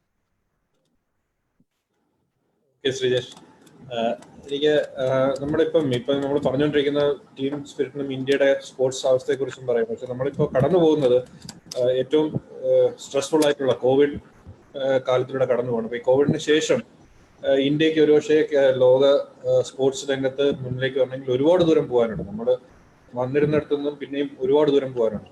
അപ്പൊ ഇതിനകത്ത് അഡ്മിനിസ്ട്രേറ്റീവ് ലെവലിൽ ഒരുപക്ഷെ ചിലപ്പോൾ 2015 ഇന്ത്യൻ ഗവൺമെന്റിന്റെ ടാർഗറ്റ് ഒളിമ്പിക് പോഡിയം സ്കീമിലെ ചെയർപേഴ്സൺ ആയിരുന്നു അഞ്ജുവിന് ചിലപ്പോൾ പറയാൻ പറ്റും. നമുക്ക് നമ്മുടെ ഒരു സ്പോർട്സ് കൾച്ചറിൽ, കായിക സംസ്കാരത്തിൽ എന്തൊക്കെ മാറ്റങ്ങളാണ് വരേണ്ടത് ഇനി നമ്മൾ ഇന്റർനാഷണൽ ലെവലിൽ നമ്മൾ മേളിലേക്ക് എത്തണമെങ്കിൽ? ഇന്ത്യയെ സംബന്ധിച്ചിടത്തോളം നമ്മൾ നോക്കുകയാണെങ്കിൽ ലോകത്തിലെ ജനങ്ങളുടെ എണ്ണം നോക്കുകയാണെങ്കിൽ നമ്മൾ ഏറ്റവും കൂടുതൽ ആൾക്കാർ, ചൈന കഴിഞ്ഞാൽ നമ്മളാണെന്ന് എല്ലാവർക്കും അറിയാം. പക്ഷെ മെഡലിന്റെ കാര്യത്തിൽ വന്നു കഴിയുമ്പോൾ, നമ്മൾ ഒളിമ്പിക് മെഡലിന്റെ കാര്യത്തിൽ വന്നു കഴിയുമ്പോൾ നമ്മൾ ഏറ്റവും പുറകിലാണ്. എപ്പോഴും ആൾക്കാർ ചോദിക്കുന്നത് എന്തുകൊണ്ടാണ്, നമ്മൾക്ക് ടാലന്റ് ഇല്ലാത്തത് കൊണ്ടാണോ, അല്ലെങ്കിൽ നമ്മുടെ പ്ലാനിങ്ങിന്റെ കുഴപ്പമാണോ, അല്ലെങ്കിൽ നമ്മൾക്ക് ആ ഒരു രീതിയിൽ അച്ചീവ് ചെയ്യാൻ എന്താണ് മെന്റൽ ബ്ലോക്ക് എന്നൊക്കെ എല്ലാവരും എപ്പോഴും ചോദിക്കുന്നത്. ഒരു ഒളിമ്പിക്സ് കഴിഞ്ഞ് വരുമ്പോൾ എപ്പോഴും എല്ലാവരും ചോദിക്കുന്നതാണ്. പക്ഷെ ഞാൻ ഇപ്പോ സ്പോർട്സ് കഴിഞ്ഞിട്ട് അഡ്മിനിസ്ട്രേറ്റീവ് ലെവലിൽ ഗവൺമെന്റ് ഓഫ് ഇന്ത്യയുടെ പല പ്രോജക്റ്റുകളിലും വർക്ക് ചെയ്യുന്നുണ്ട്. ഇപ്പോ അത്ലറ്റ്സ് കമ്മീഷന്റെ ചെയർപേഴ്സൺ ആണ്. അപ്പോൾ എനിക്ക് മനസ്സിലായ ഒരു കാര്യം എന്ന് പറഞ്ഞു കഴിഞ്ഞാൽ, ഇന്ത്യ ബാക്കി രാജ്യങ്ങളെ വെച്ച് നോക്കുകയാണെങ്കിൽ സ്പോർട്സിന് നല്ല രീതിയിൽ പ്രോത്സാഹനം കൊടുക്കുന്നുണ്ട്. ഒരു അത്ലറ്റിന് ചെറിയ പ്രായത്തിൽ ജോലി കൊടുക്കുന്നുണ്ട്. പല രാജ്യങ്ങളും, ഈവൻ അമേരിക്കയിൽ പോലും അവരൊക്കെ കോമ്പറ്റീഷൻ ചെയ്ത് കിട്ടുന്ന പ്രൈസ് മണി കൊണ്ടാണ് പലരും ജീവിക്കുന്നത്, അല്ലെങ്കിൽ സ്വന്തമായിട്ട് വേറെ ജോലിക്ക് പോകണം. പക്ഷെ ഗവൺമെന്റ് ഓഫ് ഇന്ത്യ നമ്മളെ ഒരു അത്ലറ്റ് ഏറ്റവും കേപ്പബിൾ ആണെന്ന് മനസ്സിലാക്കി കഴിഞ്ഞാൽ ജോലി കൊടുക്കും. നാഷണൽ ക്യാമ്പിൽ നമ്മൾക്ക് ട്രെയിനിങ് ഫുൾ സപ്പോർട്ട് തന്നു. അതായത് 5 പൈസ നമ്മൾ കയ്യിൽ നിന്ന് മുടക്കാത്ത രീതിയിൽ നമ്മൾ ഫുൾ സപ്പോർട്ട് ചെയ്ത് നമ്മളെ കൊണ്ടുപോകും. പക്ഷേ മെഡലിന്റെ കാര്യത്തിൽ വരുമ്പോൾ നമ്മൾ പിന്നെയും പുറകിലാണ്. അത് ശരിക്കും പറഞ്ഞു കഴിഞ്ഞാൽ നമ്മളുടെ ഫെഡറേഷൻസും നമ്മളുടെ ഗവൺമെന്റും മാക്സിമം ട്രൈ ചെയ്യുന്നുണ്ട്. പക്ഷെ സ്റ്റിൽ നമ്മൾ പ്ലാനിങ്ങിന്റെ കാര്യത്തിൽ സ്റ്റിൽ വി ആർ ലാക്കിംഗ്. ഞാൻ പറഞ്ഞല്ലോ, നമ്മൾ കോമ്പറ്റീഷൻ എക്സ്പോഷർ അത്ലറ്റിക്സിലാണെങ്കിൽ ട്രെയിനിങ് മാത്രമേ നമ്മൾ പല അത്ലറ്റ്സും ചെയ്യുന്നുള്ളൂ. പക്ഷെ കോമ്പറ്റീഷൻ എക്സ്പോഷർ എന്ന് പറയുന്ന കാര്യത്തിൽ നമ്മൾ പുറകോട്ടാണ്. ഈവൻ നമ്മുടെ ഹോക്കി ഇപ്പോ ഇത്രയും മുന്നോട്ട് വന്നതിന്റെ കാര്യം നമ്മളെ പ്ലാനിങ് ആണ്. നമുക്കറിയാം ക്രിക്കറ്റ് വേൾഡ് ചാമ്പ്യൻസ് നമ്മൾ പറയുമെങ്കിലും പക്ഷെ 12 രാജ്യങ്ങളുമായിട്ടാണ് നമ്മൾ കളിക്കുന്നത്. പക്ഷെ ഞങ്ങളൊക്കെ 210 രാജ്യങ്ങളുമായിട്ട് കോമ്പീറ്റ് ചെയ്യണം നമ്മൾ ഒരു ഒളിമ്പിക്സിനുള്ള വേൾഡ് ചാമ്പ്യൻഷിപ്പ്. പക്ഷെ still we are world champions in cricket. Why? Because our planning is perfect. So ആ പ്ലാനിങ് ആണ് നമുക്ക് ലാക്ക് ചെയ്യുന്നത്. പെർഫോമൻസ് അല്ലെങ്കിൽ മണി അല്ലെങ്കിൽ എന്താ പറയാ സപ്പോർട്ടിംഗ് സിസ്റ്റം, അത് നമുക്കൊരു ശരിക്കും പറഞ്ഞാൽ നമുക്കൊരു സപ്പോർട്ടിംഗ് സിസ്റ്റത്തിന് ലാക്ക് ചെയ്യുന്നുണ്ട്. കാരണം ഒരു അത്ലറ്റോ ഒരു കോച്ചോ മാത്രം വിചാരിച്ചു കഴിഞ്ഞാൽ നമുക്ക് ഒരിക്കലും കാരണം ഒളിമ്പിക്സ് എന്നൊക്കെ പറയുന്ന ലോകം മൊത്തം കോമ്പീറ്റ് ചെയ്യുന്ന ഒരു ഇവന്റ് ആണ്. അവിടെ പോഡിയത്തിൽ ഫിനിഷ് ചെയ്യണം എന്ന് പറഞ്ഞു കഴിഞ്ഞാൽ നമ്മൾ അത്രയും കപ്പാസിറ്റിയും അത്രയും സിസ്റ്റംസ് നമ്മളെ സപ്പോർട്ട് ചെയ്യുകയും ചെയ്യണം. കാരണം ഇന്ത്യയെ സംബന്ധിച്ച് നമുക്കൊരു നല്ല സ്പോർട്സ് ഫിസിയോ അല്ലെങ്കിൽ സ്പോർട്സ് മെഡിസിൻ എന്ന് പറയുമ്പോൾ എല്ലാവരും വിചാരിക്കും ഡ്രഗ്സ് ആണ്. ഡ്രഗ്സ് അല്ല, സ്പോർട്സ് മെഡിസിൻ എന്ന് പറയുന്നത് സ്പോർട്സിന്റെ വേറൊരു വിഭാഗമാണ്. നമുക്കൊരു സപ്പോർട്ടിംഗ് സിസ്റ്റം, അതായത് ഒരു ഇഞ്ചുറി വന്നു കഴിഞ്ഞാൽ നമുക്ക് മാനേജ് ചെയ്യാൻ നമ്മൾ ഒന്നെങ്കിൽ പുറത്തേക്ക് പോകണം, അല്ലെങ്കിൽ ഇന്ത്യയിൽ അതിന് പറ്റിയ ആൾക്കാരില്ല. ഇപ്പൊ നമ്മൾ ഹയർ ചെയ്യുന്നുണ്ട് പുറത്തു നിന്ന്, പക്ഷെ നമ്മളുടെ സിസ്റ്റത്തിന് നമുക്ക് അത്രയും കേപ്പബിൾ ആയിട്ടുള്ള ആൾക്കാരില്ല. നല്ലൊരു മസാജ് കിട്ടണമെങ്കിൽ നമ്മൾ റഷ്യന്നോ അല്ലെങ്കിൽ മറ്റ് യൂറോപ്യൻ ബ്ലോക്സിൽ നിന്നോ ഒക്കെ ആൾക്കാരെ ഇന്ത്യയിലേക്ക് കൊണ്ടുവരണം. ആ ഒരു സപ്പോർട്ടിംഗ് സിസ്റ്റം നമുക്ക് ഇല്ലാത്തത് കാരണം ഒരു അത്ലറ്റിന് ഫുൾ, അതായത് നമ്മളൊരു ഇഞ്ചുറി ഫ്രീ ആയിട്ട് അല്ലെങ്കിൽ ഇഞ്ചുറി ഒരു ഫിയർ ഇല്ലാണ്ട് ട്രെയിനിങ് ചെയ്യാൻ നമുക്ക് പറ്റുന്നില്ല. ആ ഒരു സപ്പോർട്ടിംഗ് സിസ്റ്റം നമുക്ക് വേണം. അതിന്റെ ഒപ്പം തന്നെ നമ്മുടെ പ്ലാനിങ്ങും പ്രോപ്പർ ആയിരിക്കണം. പ്ലാനിങ് എന്ന് പറയുന്നത് ഓരോ ഗെയിമിനും, അതായത് അത്ലറ്റിക്സിന്റെ പ്ലാനിങ് ആയിരിക്കില്ല ഹോക്കിയുടെ പ്ലാനിങ് അല്ല ക്രിക്കറ്റിന്. ക്രിക്കറ്റ് ഇന്ത്യയിൽ എന്തുകൊണ്ടാണ് ഇത്രയും വേൾഡ് വൈഡ് ഇത്രയും പോപ്പുലർ ആയത്, ഇന്ത്യയിൽ എന്തുകൊണ്ട് പോപ്പുലർ ആയതെന്ന് ശ്രദ്ധിച്ചാൽ മതി. നമ്മൾ എന്തുകൊണ്ടാണ് ബാക്കി ഈവന്റ്സിൽ പുറകോട്ടായതെന്ന് നമുക്ക് മനസ്സിലാക്കാവുന്നതേ ഉള്ളൂ. അപ്പോ എന്റെ അഭിപ്രായത്തില് നമ്മളെപ്പോലുള്ള അത്ലറ്റ്സ്, അതായത് നമ്മളുടെ കരിയർ കഴിഞ്ഞ ശ്രീജേഷ് ഇല്ല, ഞാനും IM വിജയൻ പോലുള്ള അത്ലറ്റ്സ് ഒക്കെ നമ്മൾ തിരിച്ചു വന്ന് സ്പോർട്സിലേക്ക് സപ്പോർട്ട് ചെയ്യണം. കാരണം നമ്മൾ അറ്റൈൻ ചെയ്ത ആ ഒരു എന്താ പറയാ സ്പോർട്സിൽ നമ്മൾ ഇത്രയും റീച്ച് ചെയ്യണമെങ്കിൽ നമുക്കുള്ള എക്സ്പീരിയൻസ് നമ്മൾ ബാക്കിയുള്ള യങ്സ്റ്റേഴ്സുമായിട്ട് ഷെയർ ചെയ്യാൻ നമ്മൾ പഠിക്കണം. അല്ലെങ്കിൽ നമ്മൾ ഇപ്പൊ നമ്മളൊക്കെ ഇപ്പൊ ഒരു എല്ലാ അത്ലറ്റ്സും മിക്ക അത്ലറ്റ്സും സീനിയർ ആയിട്ടുള്ള അത്ലറ്റ്സും അക്കാഡമി സ്റ്റാർട്ട് ചെയ്തിട്ടുണ്ട്. അതിനുള്ള ബെനിഫിറ്റ് എന്ന് പറയുന്നത് നമ്മൾ എവിടെ നിർത്തിയോ അവിടുന്ന് നമുക്ക് ഈ അത്ലീറ്റ്സിനെ പുഷ് ചെയ്ത് മുകളിലേക്ക് കൊണ്ടുപോകാൻ പറ്റും. കാരണം ഞാൻ അച്ചീവ് ചെയ്ത പൊസിഷനും ഞാൻ ഗെയിൻ ചെയ്ത നോളജും എനിക്ക് എന്റെ അടുത്ത തലമുറയ്ക്ക് കൊടുക്കാൻ പറ്റും. എനിക്ക് തോന്നുന്നു ഒരു 2024, 2028 ആകുമ്പോഴത്തേക്കും ഇതിന്റെ ഒരു വലിയ ഡിഫറൻസ് നമുക്ക് കാണാൻ പറ്റും. കാരണം നമ്മൾ കുറച്ചും കൂടെ പഠിച്ചു വരുന്നുണ്ട്, നമ്മൾ കുറച്ചും കൂടെ ട്രൈ ചെയ്യുന്നുണ്ട്, നമ്മുടെ ഗ്രാസ് റൂട്ട് ലെവലിലേക്ക് നമ്മൾ സപ്പോർട്ടിംഗ് സിസ്റ്റം എക്സ്റ്റെൻഡ് ചെയ്തിട്ടുണ്ട്. അപ്പോൾ ഓൾ ടുഗദർ ഒരു സിസ്റ്റം നമ്മൾ ഡെവലപ്പ് ചെയ്തെടുക്കുകയാണെങ്കിൽ, നമ്മളത് ചെയ്യുന്നുണ്ട്, അത് പ്രോപ്പറായിട്ട് വർക്ക് ചെയ്യുകയാണെങ്കിൽ we can see a huge difference in 2024 or 2028. നമ്മുടെ ഈ പോസ്റ്റ് സീരീസ് വളരെ വൈഡായിട്ട് കാണപ്പെടുകയും ചർച്ച ചെയ്യപ്പെടുകയും ചെയ്യുന്ന ഒരു സീരീസാണ്. അപ്പോൾ ഇതിനകത്ത് നമ്മളിപ്പം ഹ്യൂമൻ പൊട്ടൻഷ്യൽ അൺലീഷ് ചെയ്യുന്നതിൻ്റെ സാധ്യതകളെ കുറിച്ചാണ് നമ്മൾ അന്വേഷിക്കുന്നത്. ഇത് പോസിബിലിറ്റീസ് എന്താണ്. നമ്മളിപ്പം ലോകത്തിന്റെ പല ഭാഗത്തു നിന്ന് ആൾക്കാർ കാണുന്നതുകൊണ്ട് തന്നെ എനിക്ക് തോന്നുന്നു ഇപ്പം നമ്മുടെ സൂം കോളില് സൗത്ത് സുഡാനിലെയും അങ്കോളയിലെയും നമ്മുടെ ഇന്ത്യൻ അംബാസിഡർ ആയിരുന്ന ശ്രീമ മേനോൻ സാർ ഉണ്ട്. സാർ ഓൺലൈൻ ആണെങ്കിൽ സാറിന് ഈ ഒരു ഹ്യൂമൻ പൊട്ടൻഷ്യലിനെ കുറിച്ച് ഒന്ന് സംസാരിക്കാവോ സർ? ശ്രീമ സാർ ഓൺലൈൻ ആണോ? Welcome to post sir. നമ്മളെ സംസാരിച്ചുകൊണ്ടിരിക്കുന്നത് അൺലീഷിംഗ് ഹ്യൂമൻ പൊട്ടൻഷ്യൽ എന്നുള്ളതാണ്. നമ്മുടെ 3 പാനലിസ്റ്റുകളും വളരെ ഡീറ്റെയിൽ ആയിട്ട് അതിനെ കുറിച്ചാണ് സംസാരിക്കുന്നത്. അപ്പം സാറിന്റെ ഒരു വ്യൂ വളരെ ബ്രീഫായിട്ട് ഒന്ന് പറഞ്ഞു കഴിഞ്ഞാൽ നമുക്ക് അതിന്റെ ക്വസ്റ്റ്യൻ ആൻസേഴ്സിലേക്ക് പോവാം. Thank you. വെൽ, ഞാൻ ഇഫ് ഡോണ്ട് മൈൻഡ് ഞാൻ ഇംഗ്ലീഷിലൊന്ന് സംസാരിച്ചോട്ടെ. കുറച്ച് ബുദ്ധിമുട്ടാണ് മലയാളത്തിൽ സംസാരിക്കാൻ. So I'll say a few words in English and then maybe in between I can jump over to Malayalam also. Well, all 3 of our distinguished panelists, Anju Baby George, Vijayan, Srijesh, are high performance, world-class sporting athletes with rich experience of their chosen vocation in the sporting field. They all have excelled in their chosen field. And no doubt during their now that they are away from their active years in sport, they are still active in helping individuals, groups and organizations to mold and prepare young upcoming generation of sporting champions so that they strive to attain increased levels of excellence. How does one explore one's inner potential? A prime example that I can think of immediately is the success attained by sportsmen from a country like South Sudan, which has been in dire straits for the past few years since its independence. It has been facing internal civil conflict and violence.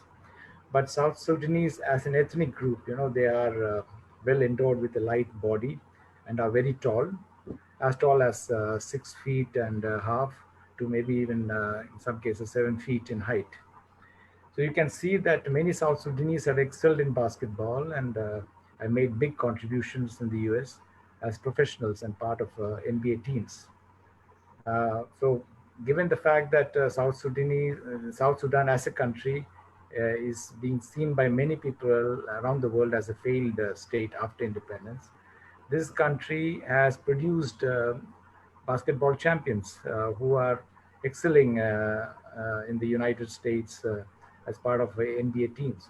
So that's a big achievement, and just shows how you can overcome your shortcomings and maybe also benefit from your genes, basically like what your body provides you. If you are not successful in your own country, at least you can still attain to achieve excellence in other parts of the world. Besides the mental and psychological aspect, there is an important ingredient necessary for sporting success in today's increasingly competitive sporting world, and that is sports and technology. Sports and technology have a great combined potential to improve individual sporting standards and help them to reach out towards higher levels of excellence rather. There is a science involved in both training and coaching, and I'm sure Anju and others on our elite panel, they would agree to the fact that this has played a very important role in their careers also. So I think these are some of the points which I immediately come to my mind, which helps you to basically suggest that there is no limit. One can see the limits and potential getting extended over the years with more science and technology being involved in today's sport. Thanks a lot, sir. South Sudan പോലുള്ള വളരെ ദരിദ്രമായ ഒരു രാജ്യത്ത് നിന്നും ഒരുപാട് താരങ്ങൾ അവരുടെ കഴിവുകൊണ്ട് മാത്രം വരുന്നു എന്നതിനെ കുറിച്ച് സാർ വളരെ ഇൻസൈറ്റ്ഫുൾ ആയിട്ടൊരു കാര്യമാണ് പറഞ്ഞാൽ. നമുക്ക് ക്വിക്കായിട്ട് നമുക്ക് ക്വസ്റ്റ്യൻ ആൻസർ സെഷനിലേക്ക് പോകാം. കാര്യം ഒരുപാട് ക്വസ്റ്റ്യൻസ് നമുക്ക് വന്നിട്ടുണ്ട് പാനലിസ്റ്റുകളോട് ചോദിക്കാനായിട്ട്. ക്വസ്റ്റ്യൻ ആൻസർ സെഷൻ ഹാൻഡിൽ ചെയ്യാനായിട്ട് നമ്മുടെ ORCയുടെ സ്റ്റേറ്റ് കോർഡിനേറ്ററും MBTയിലെ എൻ്റെ അംഗമായ ആര്യയെ ഞാൻ ക്ഷണിക്കുകയാണ്. Arya. Thank you sir. Okay, നമുക്ക് ഒരുപാട് ക്വസ്റ്റ്യൻസ് ശരിക്കും ഫേസ്ബുക്കിലും സൂമിലുമായിട്ട് വന്നിട്ടുണ്ട്. എല്ലാ ക്വസ്റ്റ്യൻസും നമുക്ക് എടുക്കാൻ സമയപരിമിതി ഉണ്ട്. സോ വളരെ ചുരുക്കി കുറച്ച് ക്വസ്റ്റ്യൻസ് ഞങ്ങളിവിടെ എടുത്തിട്ടുണ്ട്. ഫസ്റ്റ് ക്വസ്റ്റ്യൻ വിജയൻ സാറിനോടാണ്. ക്വസ്റ്റ്യൻ ചോദിച്ചിരിക്കുന്നത് Nandana E, senior SPC cadet of providence GHSS കാലിക്കറ്റിൽ നിന്നാണ് ഒരു ക്വസ്റ്റ്യൻ ഉള്ളത്. ഏറ്റവും പ്രയാസമേറിയ സാഹചര്യങ്ങളിൽ നിന്ന് ഇന്ത്യയിലെ ഏറ്റവും മികച്ച ഫുട്ബോളറിലേക്കുള്ള യാത്ര കഠിനമാണെന്നറിയാം. സർ എങ്ങനെയാണ് അത് സാധ്യമാക്കിയതെന്നാണ് ഒരു ക്വസ്റ്റ്യൻ. അതിനോടൊപ്പം നന്ദന സുരേഷിന്റെ ഒരു ക്വസ്റ്റ്യൻ കൂടിയുണ്ട്. ജീവിതത്തിൽ മറക്കാനാവാത്ത ഒരു ഫുട്ബോൾ മത്സരത്തിലെ അനുഭവം ഏതാണ്? ഇത് നല്ലതാണോ പൊട്ടയാണോ അനുഭവം ഫുട്ബോളിലെ? അങ്ങനെയാണ് നല്ലതാവും അല്ലെ പൊട്ട കാര്യങ്ങളുണ്ട്. കാരണം നമ്മള് കളിച്ചുകൊണ്ടിരിക്കുമ്പോൾ റെഡ് കാർഡ് കിട്ടാം.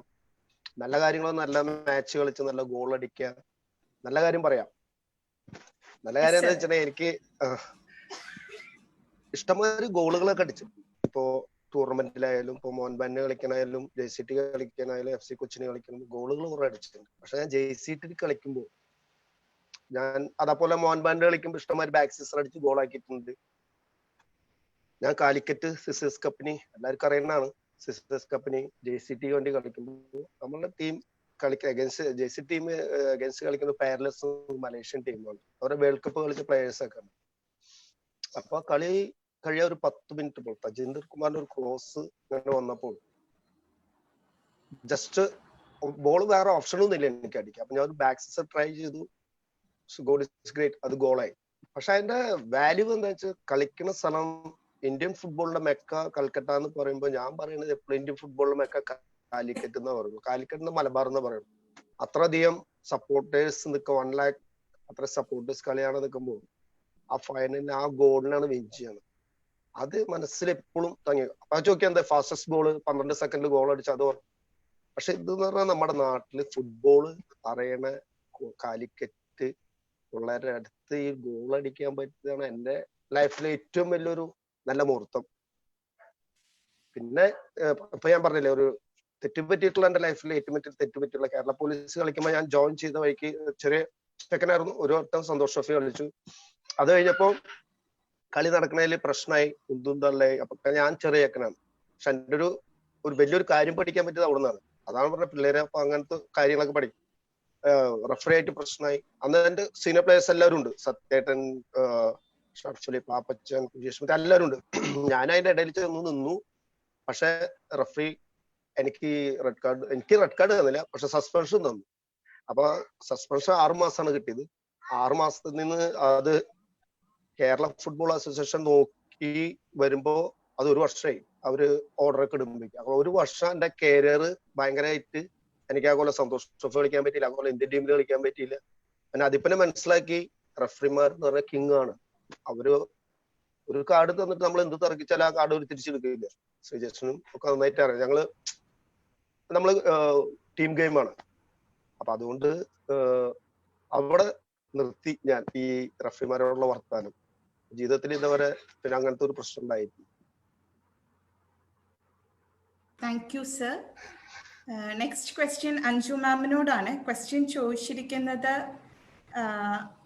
സെറയാണ്. അഞ്ജു മാം, ഞാനൊരു അത്ലറ്റ് ആണ്. ബട്ട് എൻ്റെ ഫോമർ സ്പോർട്സ് സർ എപ്പോഴും എന്നോട് പറയും ഒരു സ്പോർട്സ് തിരഞ്ഞെടുക്കണം, ഒരു ഗെയിമിലേക്ക് കോൺസെൻട്രേറ്റ് ചെയ്യണം എപ്പോഴും. പക്ഷെ അത് തിരഞ്ഞെടുക്കാൻ എനിക്ക് ഇതുവരെ സാധ്യമായിട്ടില്ല. സാറിനോട് ചോദിക്കുമ്പോൾ സാർ പറയുക അത് കുട്ടി തന്നെ തിരഞ്ഞെടുക്കണം എന്നുള്ളതാണ്. മാമിന്റെ അടുത്ത് ഒരു അഭിപ്രായമാണ് ചോദിച്ചിരിക്കുന്നത്. പ്ലീസ് മാം. സെറ, ഞാൻ വിചാരിക്കുന്നു അത്ലറ്റിക്സിലെ ഒരു ഈവന്റിന്റെ കാര്യമാണ് സെറ സൂചിപ്പിക്കുന്നത്, അല്ലെങ്കിൽ ഗെയിമിനെ കുറിച്ചാണോ എന്ന് എനിക്ക് മനസ്സിലാവുന്നില്ല. അത്ലറ്റ് ആയെന്ന് പറഞ്ഞതുകൊണ്ട് എനിക്ക് തോന്നുന്നു ഒരു അത്ലറ്റിക്സിലെ ഒരു ഈവന്റിനെ കുറിച്ചായിരിക്കും. സെറയുടെ പ്രായം എനിക്കറിയില്ല. സ്കൂളിൽ പഠിക്കുന്ന കുട്ടിയാണെങ്കിൽ നമ്മളുടെ ഇന്നത്തെ സ്പോർട്സ് ഇസ് സയൻസ്. സോ നമ്മള് സയൻസ് കൂടുതൽ നമ്മൾ വികസിച്ചുകൊണ്ടിരിക്കുകയാണ്. സ്പോർട്സിന്റെ കാര്യത്തിൽ കൂടുതൽ നമ്മൾ കാര്യങ്ങൾ മനസ്സിലാക്കിക്കൊണ്ടിരിക്കുകയാണ്. അപ്പൊ ഇന്നത്തെ സാഹചര്യത്തിൽ നമ്മൾ പറയുന്നത് 18 വയസ്സിന് മുമ്പ് നമ്മൾ ഒരു ഈവന്റ് ചൂസ് ചെയ്യാൻ പാടില്ല എന്നാണ് ഇന്നത്തെ കാലത്ത് നമ്മളെ പഠിപ്പിക്കുന്നത്. 14 തൊട്ട് 18 വയസ്സുള്ള പ്രായത്തിൽ നമ്മൾ എല്ലാ ഈവന്റ്സും ട്രൈ ചെയ്യണം, നമ്മൾ ചെയ്യണം. സ്പെഷ്യലൈസേഷൻ പാടില്ല, അതാണ് ഇന്ന് നമ്മളെ പഠിപ്പിക്കുന്നത്. അപ്പോൾ 18 വയസ്സിന് മുമ്പാണെങ്കിൽ സേറ അതിനെക്കുറിച്ച് പേടിക്കേണ്ട കാര്യമില്ല. You can do whatever you want, you can choose any events. But after 18 you have to choose one event. Because നമ്മൾക്ക് മൾട്ടിപ്പിൾ ഈവന്റ് അല്ലെങ്കിൽ ഹെപ്റ്റാത്ലറ്റിനായിരിക്കണം. മൾട്ടിപ്പിൾ ഈവന്റ് ചെയ്തിട്ട് നമുക്ക് ഒരിക്കലും ടൈം വേസ്റ്റ് ആക്കാനോ അല്ലെങ്കിൽ ഇന്റർനാഷണൽ ഫീൽഡിൽ എക്സൽ ചെയ്യാനോ പറ്റില്ല. അപ്പോ പക്ഷേ സേറേക്കാളും കൂടുതൽ സേറിനെ സപ്പോർട്ട് ചെയ്യാൻ പറ്റുന്നത് സേറയുടെ കോച്ച് ആയിരിക്കും. പക്ഷെ സാറ് ഇങ്ങനെ പറയുകയാണെങ്കിൽ I feel he is not good enough to coach you. So you have to switch your coach, you have to find someone else, and if you are good enough, you are capable enough, you are talented enough, you can choose a good coach and you can train with him. So 18 years before anengil, don't worry, you can do whatever you want. Okay, thank you മാം. എനിക്ക് തോന്നുന്നു വളരെ കൃത്യമായി തന്നെ മാം പറഞ്ഞു കൊടുത്തു എന്താണ് എന്നുള്ളത്, എന്തൊക്കെ ചേഞ്ചസ് വരുത്തണം എന്നുള്ളതും. Thank you. നെക്സ്റ്റ് ക്വസ്റ്റ്യൻ നമ്മുടെ ശ്രീജേഷ് സാറിനോടാണ്. ക്വസ്റ്റ്യൻ ചോദിച്ചിരിക്കുന്നത് മനോജ് ബി നായരാണ്. സർ ചോദിച്ചിരിക്കുന്ന ക്വസ്റ്റ്യൻ ഇതാണ്: മറ്റു രാജ്യങ്ങളിൽ ഇന്ത്യൻ ദേശീയ പതാക വിജയക്കൊടി പാറുമ്പോൾ സാറിന്റെ മനസ്സിലേക്ക് ഓടിയെത്തുന്നത് എന്താണ്? എങ്ങനെയാണ് സാർ അത് സന്തോഷിക്കാറുള്ളത്? എന്തുമാത്രം സന്തോഷമാണ് സാറിലേക്ക് ആ നിമിഷം കടന്നു വരാറുള്ളത് എന്നാണ്. അത് പറഞ്ഞു കഴിഞ്ഞാൽ ഈ കൂട്ടത്തിൽ പറഞ്ഞു കഴിഞ്ഞാൽ അഞ്ജു ചേച്ചിക്കും വിജയൻ ചേട്ടനും മാത്രമേ മനസ്സിലാകത്തുള്ളൂ. കാരണം കഴിഞ്ഞാൽ ഇവിടെ ഇരിക്കുന്ന എല്ലാവരും ഓഗസ്റ്റ് 15 മാത്രം പതാകയിൽ നോക്കിയ സല്യൂട്ട് അടിക്കുന്നത് നാഷണൽ ആന്തം പാടുന്നവർ മാത്രമാണ്. അപ്പോൾ എന്നെ സംബന്ധിച്ചിടത്തോളം ആ ഒരു ഫീലിംഗ് പറഞ്ഞറിയിക്കാൻ ബുദ്ധിമുട്ടായിരിക്കും. കാരണം വെച്ച് കഴിഞ്ഞാൽ നിങ്ങൾക്ക് എനിക്ക് തോന്നുന്നു ഇവിടെ കൂടുതലെല്ലാവരും എക്സാം എഴുതുന്നതാണ് അല്ലെ? എക്സാം എഴുതി പാസ്സാവുമ്പോൾ എന്ത് സന്തോഷമായിരിക്കും ഉണ്ടാവും അല്ലെ? ഒരു വർഷം മൊത്തം പഠിച്ച് ബോർഡ് എക്സാം എഴുതി പാസ്സായി കഴിയുമ്പോഴത്തേക്കും വളരെ സന്തോഷമാണ്. അപ്പം ആ ഒരു സന്തോഷത്തിന്റെ ഇൻഡു ഒരു 1000 വെച്ചു. അതായിരിക്കാം നമ്മള് നാഷണൽ ആന്തം, അതായത് നമ്മൾ ആ പോഡിയത്തിൽ നിൽക്കുന്നു, നമ്മുടെ എന്താ പറയുക, ചേച്ചി പറയുന്നുണ്ട് രോമം എഴുന്നേറ്റ് തുടങ്ങി. കാരണം വെച്ച് കഴിഞ്ഞാൽ നമ്മുടെ പതാക മേളിലേക്ക് പോകുന്നു, നമ്മുടെ നാഷണൽ ആന്തം ആ സ്റ്റേഡിയം മൊത്തം എന്താ പറയുന്നത് കേൾക്കുന്നു, എല്ലാവരും നമ്മുടെ രാജ്യത്തിന് വേണ്ടി എഴുന്നേറ്റ് നിൽക്കുന്നു, അതിന്റെ കൂട്ടത്തിൽ നമ്മളെ നാഷണൽ ആന്തം പാടുന്നു. എനിക്കറിഞ്ഞൂടാ, ആ സമയത്താണ് ഈ അമ്മമാര് 9 മാസം മക്കളെ വയറ്റിലിട്ടിട്ട് എന്താ പറയുക പ്രസവിച്ച് കഴിയുമ്പോൾ ആ കുട്ടിയുടെ കരച്ചിൽ കേൾക്കുമ്പോൾ കിട്ടുന്ന സന്തോഷം ഉണ്ടല്ലോ, അതുപോലത്തെ ഒരു സന്തോഷമായിരിക്കും ഒരുപക്ഷെ എല്ലാ അത്ലറ്റും ഫീൽ ചെയ്യുന്നത്. കാരണം വെച്ച് കഴിഞ്ഞാൽ അത്രയും കാലത്തെ അധ്വാനം, രാത്രിന്നില്ല പകരുന്നില്ല, ഇഞ്ചുറി ഇല്ല, എന്താ പറയുക ബോഡി പെയിൻ എന്നോ വേണ്ട എല്ലാ സ്ട്രഗിളും മറക്കാൻ പറ്റുന്ന ഏറ്റവും അമൂല്യമായ ഒരു നിമിഷമാണ് ആ ഒരു നിമിഷം. ആ ഒരു പോഡിയത്തിൽ നിന്ന് നമ്മുടെ നാഷണൽ ആന്തം പാടുക എന്നുള്ളത്, നമ്മുടെ നാഷണൽ ആന്തം പാടുന്ന ആ ഒരു നിമിഷം, അത് വാക്കുകളിലൂടെ നിങ്ങൾക്ക് എങ്ങനെ പറഞ്ഞു തരുന്നത് എനിക്ക് അറിയില്ല. പക്ഷെ ദിസ് ഇസ് ദ മാക്സിമം. ഇതാണ് എന്നെ കൊണ്ട് പറയാൻ പറ്റുന്ന ഏറ്റവും, അതെ കരയുന്നു, കറക്ഷൻ, അതാണ് ഏറ്റവും വലിയൊരു ഫീൽ ഒരു അത്ലറ്റിനെ സംബന്ധിച്ചിടത്തോളം. അത് സ്പെഷ്യലി ഒരു ഒളിമ്പിക്സിലാണെങ്കിൽ താങ്ക് യു ശ്രീജേഷ് സർ. ഇത് പറഞ്ഞപ്പോൾ തന്നെ വിജയൻ സാറും അഞ്ജു മാമും സാറിന്റെ മുഖത്തൊരു വലിയ സന്തോഷവും ചിരിയും ഞങ്ങൾക്ക് കാണാൻ സാധിച്ചു. അത് തന്നെയാണ് അതിന്റെ പിന്നിലെ സന്തോഷമെന്ന് ഞങ്ങൾ മനസ്സിലാക്കുന്നു. Thank you. അഞ്ജുന എന്നോട് ആഡ് ചെയ്യാൻ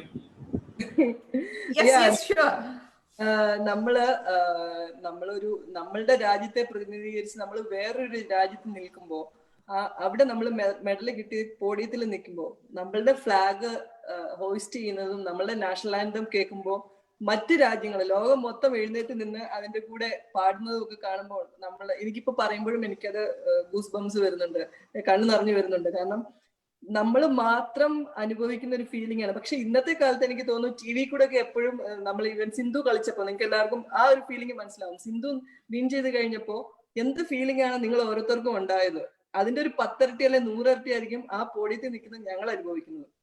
നമ്മൾ എപ്പോഴും ഒരു വാർ വിൻ ചെയ്യുമ്പോഴാണ് നമ്മളുടെ ഫ്ലാഗ് മറ്റൊരു രാജ്യത്ത് കൊണ്ടുപോയി നമ്മൾ ഹോയിസ്റ്റ് ചെയ്യാറ് അല്ലെങ്കിൽ നാഷണൽ ആന്തം പാടാറുള്ളൂ. പക്ഷെ ഈ ഒരു സന്തോഷം എന്ന് പറയുന്നത് നമ്മളുടെ നാഷണൽ ആന്തം ഞാനൊരു വ്യക്തിയിലൂടെ മറ്റൊരു രാജ്യത്ത് കേൾപ്പിക്കാൻ പറ്റുന്നു എന്ന് കാണുമ്പോൾ നമ്മളുടെ കണ്ണ് നിറയുന്നതോ നമ്മളുടെ തല ഉയർന്നു നിൽക്കുന്നതോ ഒന്നും നമ്മൾ മനസ്സിലാക്കുന്നില്ല. ഇതുപോലെ തന്നെ ഒരു അനുഭവമായിരുന്നു എനിക്ക് വേൾഡ് ചാമ്പ്യൻഷിപ്പ് മെഡൽ കിട്ടിക്കഴിഞ്ഞപ്പോൾ എനിക്ക് ആദ്യം കിട്ടിയത് നമ്മുടെ പ്രസിഡന്റ് ഓഫ് ഇന്ത്യയുടെ അപ്രീസിയേഷൻ ലെറ്റർ ആണ്. അന്ന് അതെനിക്ക് തന്നത് French embassy, Indian embassy, French എംബസിയും ഇന്ത്യൻ എംബസിയിൽ നിന്നും അവർ രണ്ടുപേരും വന്നിട്ട് നമ്മളുടെ നാഷണൽ ഫ്ലാഗ് ഹോയിസ്റ്റ് ചെയ്ത് നമ്മളുടെയും ഫ്രാൻസിന്റെയും നാഷണൽ ആന്തം പാടിയിട്ടാണ് ആ ഒരു ലെറ്റർ എനിക്ക് തന്നത്. അപ്പം എനിക്ക് മെഡൽ കിട്ടിയ അതേ ഒരു ഫീലിംഗ് ആയിരുന്നു ഈ നമ്മളുടെ ഇന്ത്യൻ പ്രസിഡന്റിന്റെ ഒരു അപ്രീസിയേഷൻ ലെറ്ററും. ഇന്നും എനിക്കത് എന്റെ ജീവിതത്തിൽ എനിക്ക് മറക്കാൻ പറ്റാത്ത ഒരു അനുഭവമാണ്. അപ്പം ഒരിക്കലെങ്കിലും ആ ഒരു അനുഭവം ഉണ്ടായ ഒരു അത്ലറ്റിന് അത് ജീവിതത്തിൽ ഒരിക്കലും മറക്കാൻ പറ്റില്ല. Thank you ma'am. Okay, next question Vijayan സാറിനോടാണ്. ക്വസ്റ്റ്യൻ ചോദിച്ചിരിക്കുന്നത് പ്രവീൺ ആണ്. ക്വസ്റ്റ്യൻ ഇതാണ്: നമ്മളുടെ കേരളത്തിൽ അല്ലെങ്കിൽ ഇന്ത്യയിൽ സ്ത്രീകൾക്ക് അല്ലെങ്കിൽ പെൺകുട്ടികൾക്ക് ഫുട്ബോളിന് അത്ര പ്രാധാന്യം നൽകുന്നില്ല. ഫൗസിയ മാമിനെ കുറിച്ച് നമുക്ക് എല്ലാവർക്കും അറിയാം. അപ്പോ ഇതിൽ സാറിന്റെ ഒരു ഒപ്പീനിയൻ എന്താണ് എന്നാണ് പ്രവീൺ ചോദിച്ചിരിക്കുന്നത്. തീർച്ചയായിട്ടും നമ്മളവിടെ അത്ര പ്രാധാന്യം നൽകുന്നില്ല. പക്ഷെ നമ്മളവിടെ ചെയ്തത് ഗോകുലം FC എന്ന് പറഞ്ഞ ടീമാണ്. ഒരു ഫുട്ബോൾ ടീം ഉണ്ടാക്കി അവര് പോയി വിൻ ചെയ്ത് വന്നിട്ടുള്ളതാണ്. അപ്പൊ ആ ഒരു ഇൻട്രസ്റ്റ് ഗോകുലം പോലെ ഗോപാലേട്ടൻ പ്രവീണും ഇൻട്രസ്റ്റ് എടുത്തിട്ട് ഒരു കേരളത്തില് നല്ലൊരു ഫുട്ബോൾ ടീം ഉണ്ടാക്കിയത് അവരാണ്, ഒരു ക്ലബ് ടീം. പക്ഷെ ഞാന് ഇടയ്ക്ക് എന്റെ മേലെ സാർ പറയുന്ന DGP സാറോട് ഇടയ്ക്ക് കാണുമ്പോൾ പറയും, സാർ നമ്മുടെ മറ്റുള്ള ടീമുകൾ ഇപ്പോ CRPF ആവട്ടെ SSB ആവട്ടെ അവര് പെണ്ണുങ്ങളുടെ ടീം എടുത്തിട്ടുണ്ട് സാർ എന്ന് പറയുമ്പോൾ സാറും പറഞ്ഞു ഓക്കെ നമുക്കും എടുക്കണം എന്ന് പറഞ്ഞു. അങ്ങനെയൊക്കെ എടുക്കുമ്പോൾ തീർച്ചയായിട്ടും നല്ല നല്ല പ്ലേയേഴ്സിനെ കേരളത്തിന് കിട്ടും, നല്ല നല്ല പ്ലേയേഴ്സിന് കുറെ ജോലി കിട്ടും. ഇതാണ് മെയിൻ ആയിട്ട് വേണ്ടത്. കാരണം നമ്മളിപ്പോ ഒരു അപ്പോയിന്റ്മെന്റ് കൊടുക്കുക വെച്ചപ്പോ കേരളത്തില് ഏറ്റവും അധികം അപ്പോയിന്റ്മെന്റ് കിടക്കണ ഉണ്ടെങ്കിൽ കേരള പോലീസിലാണ് എല്ലാ ഇവന്റിലും. മറ്റുള്ള ഡിപ്പാർട്ട്മെന്റിൽ അപ്പോയിന്റ്മെന്റ് കുറവാണ്. തീർച്ചയായിട്ടും ഒരു വനിതാ ഫുട്ബോൾ ടീം എടുക്കുകയാണെന്ന് വെച്ചാൽ, കേരള പോലീസ് എടുക്കുകയാണെന്ന് വെച്ചാൽ തീർച്ചയായിട്ടും അതിൽ കുറെ പേർക്ക് ജോലി കിട്ടും, കുറെ നല്ല നല്ല പ്ലേയേഴ്സ് വരും. അപ്പൊ നല്ല നല്ല പ്ലേയേഴ്സ് വരുമ്പോ കേരള ടീം എന്താ ശ്രീജിത്ത്? അല്ല, ഹോക്കിയോടെ ആഡ് ചെയ്യാൻ പറഞ്ഞതാ. ഹോക്കി ടീമിൽ അടിപൊളിയാ. എനിക്ക് എല്ലാ ഇവന്റും ആഡ് ചെയ്യണമെന്നുണ്ട് സത്യമായിട്ടും. ശ്രീജിത്തിനെ പോലൊക്കെ ഇത്രയും കഷ്ടപ്പെട്ടെന്നുള്ള പ്ലെയർ കേരളത്തിൽ ഉണ്ടെങ്കിൽ തീർച്ചയായിട്ടും അഞ്ജുവിനെ അറിയാം, തീർച്ചയായിട്ടും ഹോക്കിയും കൂടെ ആഡ് ചെയ്യണം. ഞാൻ ഈ ഫുട്ബോളിന്റെ കാര്യം ചോദിച്ച കാരണം പറഞ്ഞ കേട്ടോ. കാരണം അഞ്ജുവിനെ കേരള പോലീസിന്റെ എല്ലാ ടീമും ഉണ്ടെന്ന്, ഹോക്കി ഇല്ലാന്നുള്ളൂ. പിന്നെ വനിതാ ഫുട്ബോൾ ടീമില്ല, ബാക്കി എല്ലാ ടീമും അത്ലറ്റിക്സ് ഒക്കെ കുറെ പേരുണ്ടെന്ന് അറിയാം. ഞാൻ പറഞ്ഞ അങ്ങനെ ഒരു ടീം കേരളത്തിൽ എടുക്കുക. കാരണം നമ്മുടെ പോലീസ് ഗെയിംസിന് കുറെ ഒരുവിധം സ്റ്റേറ്റിലൊക്കെ പെണ്ണുങ്ങൾ ടീം എടുത്തിട്ടുണ്ട്, കാര്യമായിട്ട് പറഞ്ഞു. അപ്പൊ ഇതുകൊണ്ടും നമുക്ക് കേരളത്തിൽ നിന്ന് എടുത്തു കഴിഞ്ഞാൽ തീർച്ചയായിട്ടും നമ്മളൊരു all India police games win ചെയ്യാൻ പറ്റും. അല്ലെങ്കിൽ പെണ്ണുങ്ങളെ നല്ല നല്ല ടൂർണമെന്റ് വന്ന് തീർച്ചയായിട്ടും കേരള ടീമിന് പങ്കെടുത്ത് നമ്മുടെ ഡിപ്പാർട്ട്മെന്റിൽ നിന്ന് നല്ല പ്ലേയേഴ്സിന് കൊടുക്കാം. തീർച്ചയായിട്ടും അത് വലിയൊരു അച്ചീവ്മെന്റ് ആവും. എനിക്ക് ഭയങ്കര ആഗ്രഹമുള്ള ഒരു കാര്യം തന്നെ, നല്ലൊരു ടീമിന് കേരളത്തില് ഫുട്ബോൾ ടീമിന് പെണ്ണുങ്ങളുടെ ടീമിന് വരണം എന്ന് വലിയൊരു ആഗ്രഹമുള്ള ആളാണ്.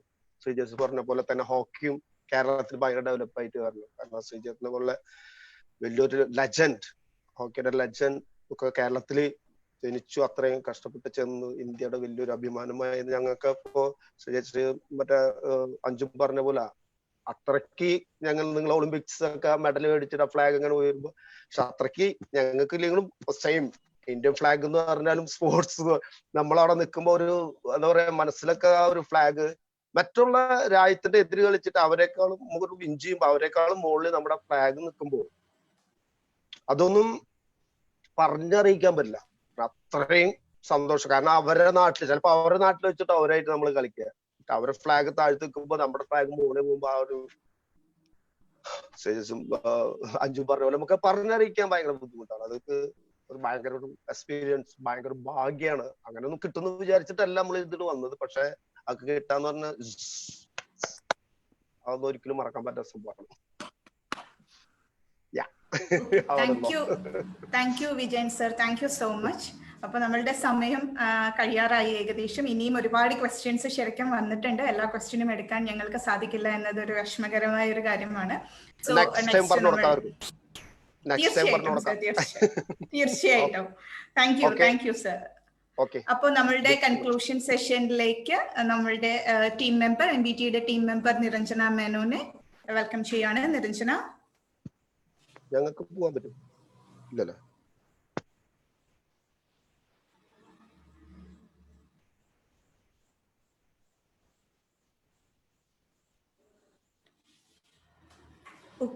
നിരഞ്ജന ഓക്കെ, നിരഞ്ജന ഇല്ല തോന്നുന്നു. ആനന്ദ് സാറിലേക്ക് പോവാം. ആനന്ദ് സർ, നമ്മളെ വളരെ ഇൻട്രസ്റ്റിംഗ് ആയ ഒരു സെഷൻ ആയിരുന്നു ഇത്. നമ്മൾ ഹ്യൂമൻ പൊട്ടൻഷ്യലിന്റെ, വിജയൻ സാർ പറഞ്ഞ പോലെ ഹ്യൂമൻ പൊട്ടൻഷ്യൽ എക്സ്പ്ലോർ ചെയ്യുന്നതിന്റെയും പോസിറ്റിവിറ്റിയുടെയും വളരെ വാലിഡ് ആയിട്ടുള്ള ലെസൺസ് ആണ് ഇവർ 3 പേരും ഇന്റർനാഷണൽ ലെവലിൽ എക്സ്പീരിയൻസ് ഉള്ള ഇവർ 3 പേരും നമുക്ക് തന്നുകൊണ്ടിരിക്കുന്നത്. അപ്പോൾ നമ്മൾ ഇനിയും നമ്മുടെ ഈ സീരീസിൽ തന്നെ നമുക്ക് ഇനിയും ഒരുപാട് പാനലിസ്റ്റ് ചർച്ചകൾ നടക്കുന്നുണ്ട്, എമിനന്റ് സ്പീക്കേഴ്സ് വരാനുണ്ട്. അപ്പോൾ നമ്മുടെ അടുത്ത ആഴ്ച ഇതേ സമയം നമ്മുടെ വിഷയം, നമ്മൾ അടുത്ത ആഴ്ച ടീച്ചേഴ്സ് ഡേ ആണ്. ടീച്ചേഴ്സ് ഡേ സ്പെഷ്യൽ ആയിട്ട് നമ്മൾ ചെയ്യുന്നത്. ഒരു മിനിറ്റ്. നമ്മള് ഇത്രയും ഈ എമിനന്റ് ആയിരിക്കുന്ന പേഴ്സണാലിറ്റീസിനെ നമ്മൾ അവരുടെ ടൈം എടുത്തിരിക്കുന്നത്, പ്രത്യേകിച്ച് യങ്സ്റ്റേഴ്സ് മനസ്സിലാക്കേണ്ടത്, ഈ അവർ പറഞ്ഞിരിക്കുന്ന ഭാരതത്തിന്റെ പതാക വിദേശ രാജ്യങ്ങളിലെ പോസ്റ്റിൽ അവരെക്കാൾ ഉയരത്തിൽ പൊങ്ങി നിൽക്കുന്നത് കാണുന്നത് ഇനി നിങ്ങളിലൂടെയാണ് ഇത് ഉയർത്തി കാണിക്കുന്നത്. അപ്പൊ അതിൽ എത്ര പേർ അത് ചെയ്യാൻ പറ്റുമെന്നുള്ളതാണ് ഈ ടോക്സിന്റെ സീരീസിന്റെ സക്സസ് എന്ന് പറയുന്നത്. നമ്മൾ 135 കോടി ജനങ്ങളുള്ളത് വളരെ കുറച്ച് ഒരു അഞ്ജുവും അതുപോലെ വിജയനെയോ അല്ലെങ്കിൽ ശ്രീജേഷിനെ പോലെ കുറച്ച് പേര് ഒതുങ്ങുന്നു എന്നുള്ളത് വളരെ സങ്കടകരമായ ഒരു കാര്യമാണ്. നമ്മളെല്ലാവരും ഓരോരുത്തരും തന്നെ ബൗണ്ട്ലെസ് ആണെന്ന് നമ്മൾ പറയുമ്പോൾ നമുക്ക് എല്ലാവർക്കും ഒരു ഉത്തരവാദിത്വമുണ്ട്, അതിനുള്ള കഴിവുണ്ട് എന്നുള്ളത് മനസ്സിലായിക്കൊണ്ട് ഭാരതത്തിന്റെ പതാക അല്ലെങ്കിൽ ഭാരതീയര് ഇന്റർനാഷണൽ കളങ്ങളിലും സ്റ്റേഡിയങ്ങളിലും ഓടിക്കളിക്കുന്ന ഒരു കാലഘട്ടം വരട്ടെ എന്നും അതിനുവേണ്ടി നിങ്ങളാണ് പ്രയത്നിക്കേണ്ടതെന്നും മാത്രമാണ് എനിക്ക് പറയാനുള്ളത്. ഈ ജോയിൻ ചെയ്തിരിക്കുന്ന വിജയനോടും അതുപോലെ തന്നെ അഞ്ജുവിനോടും ശ്രീജേഷിനോടൊക്കെ പ്രത്യേകം നന്ദിയുണ്ട്. കാരണം നിങ്ങൾ എഫേർട്ട് വേസ്റ്റ് ആവില്ല എന്നാണ് ഞാൻ വിശ്വസിക്കുന്നത്. കാരണം they will be the future of our nation. Thank you so much. Thank you sir. Thank you sir. നമ്മുടെ നെക്സ്റ്റ് വീക്കിലെ വിഷയം നമ്മളിപ്പോൾ സ്ക്രീനിൽ ഓൺലൈൻ ഉണ്ടാവും. ടീച്ചേഴ്സ് ഡേ സ്പെഷ്യൽ ആണ്.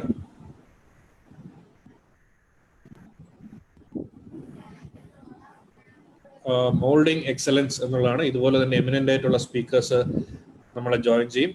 നെക്സ്റ്റ് വീക്ക് സെയിം ടൈം ഇവിടെ തന്നെ നമ്മുടെ എല്ലാ ചാനലുകളിലും സ്ട്രീമിംഗും ഉണ്ടാവും. Thank you.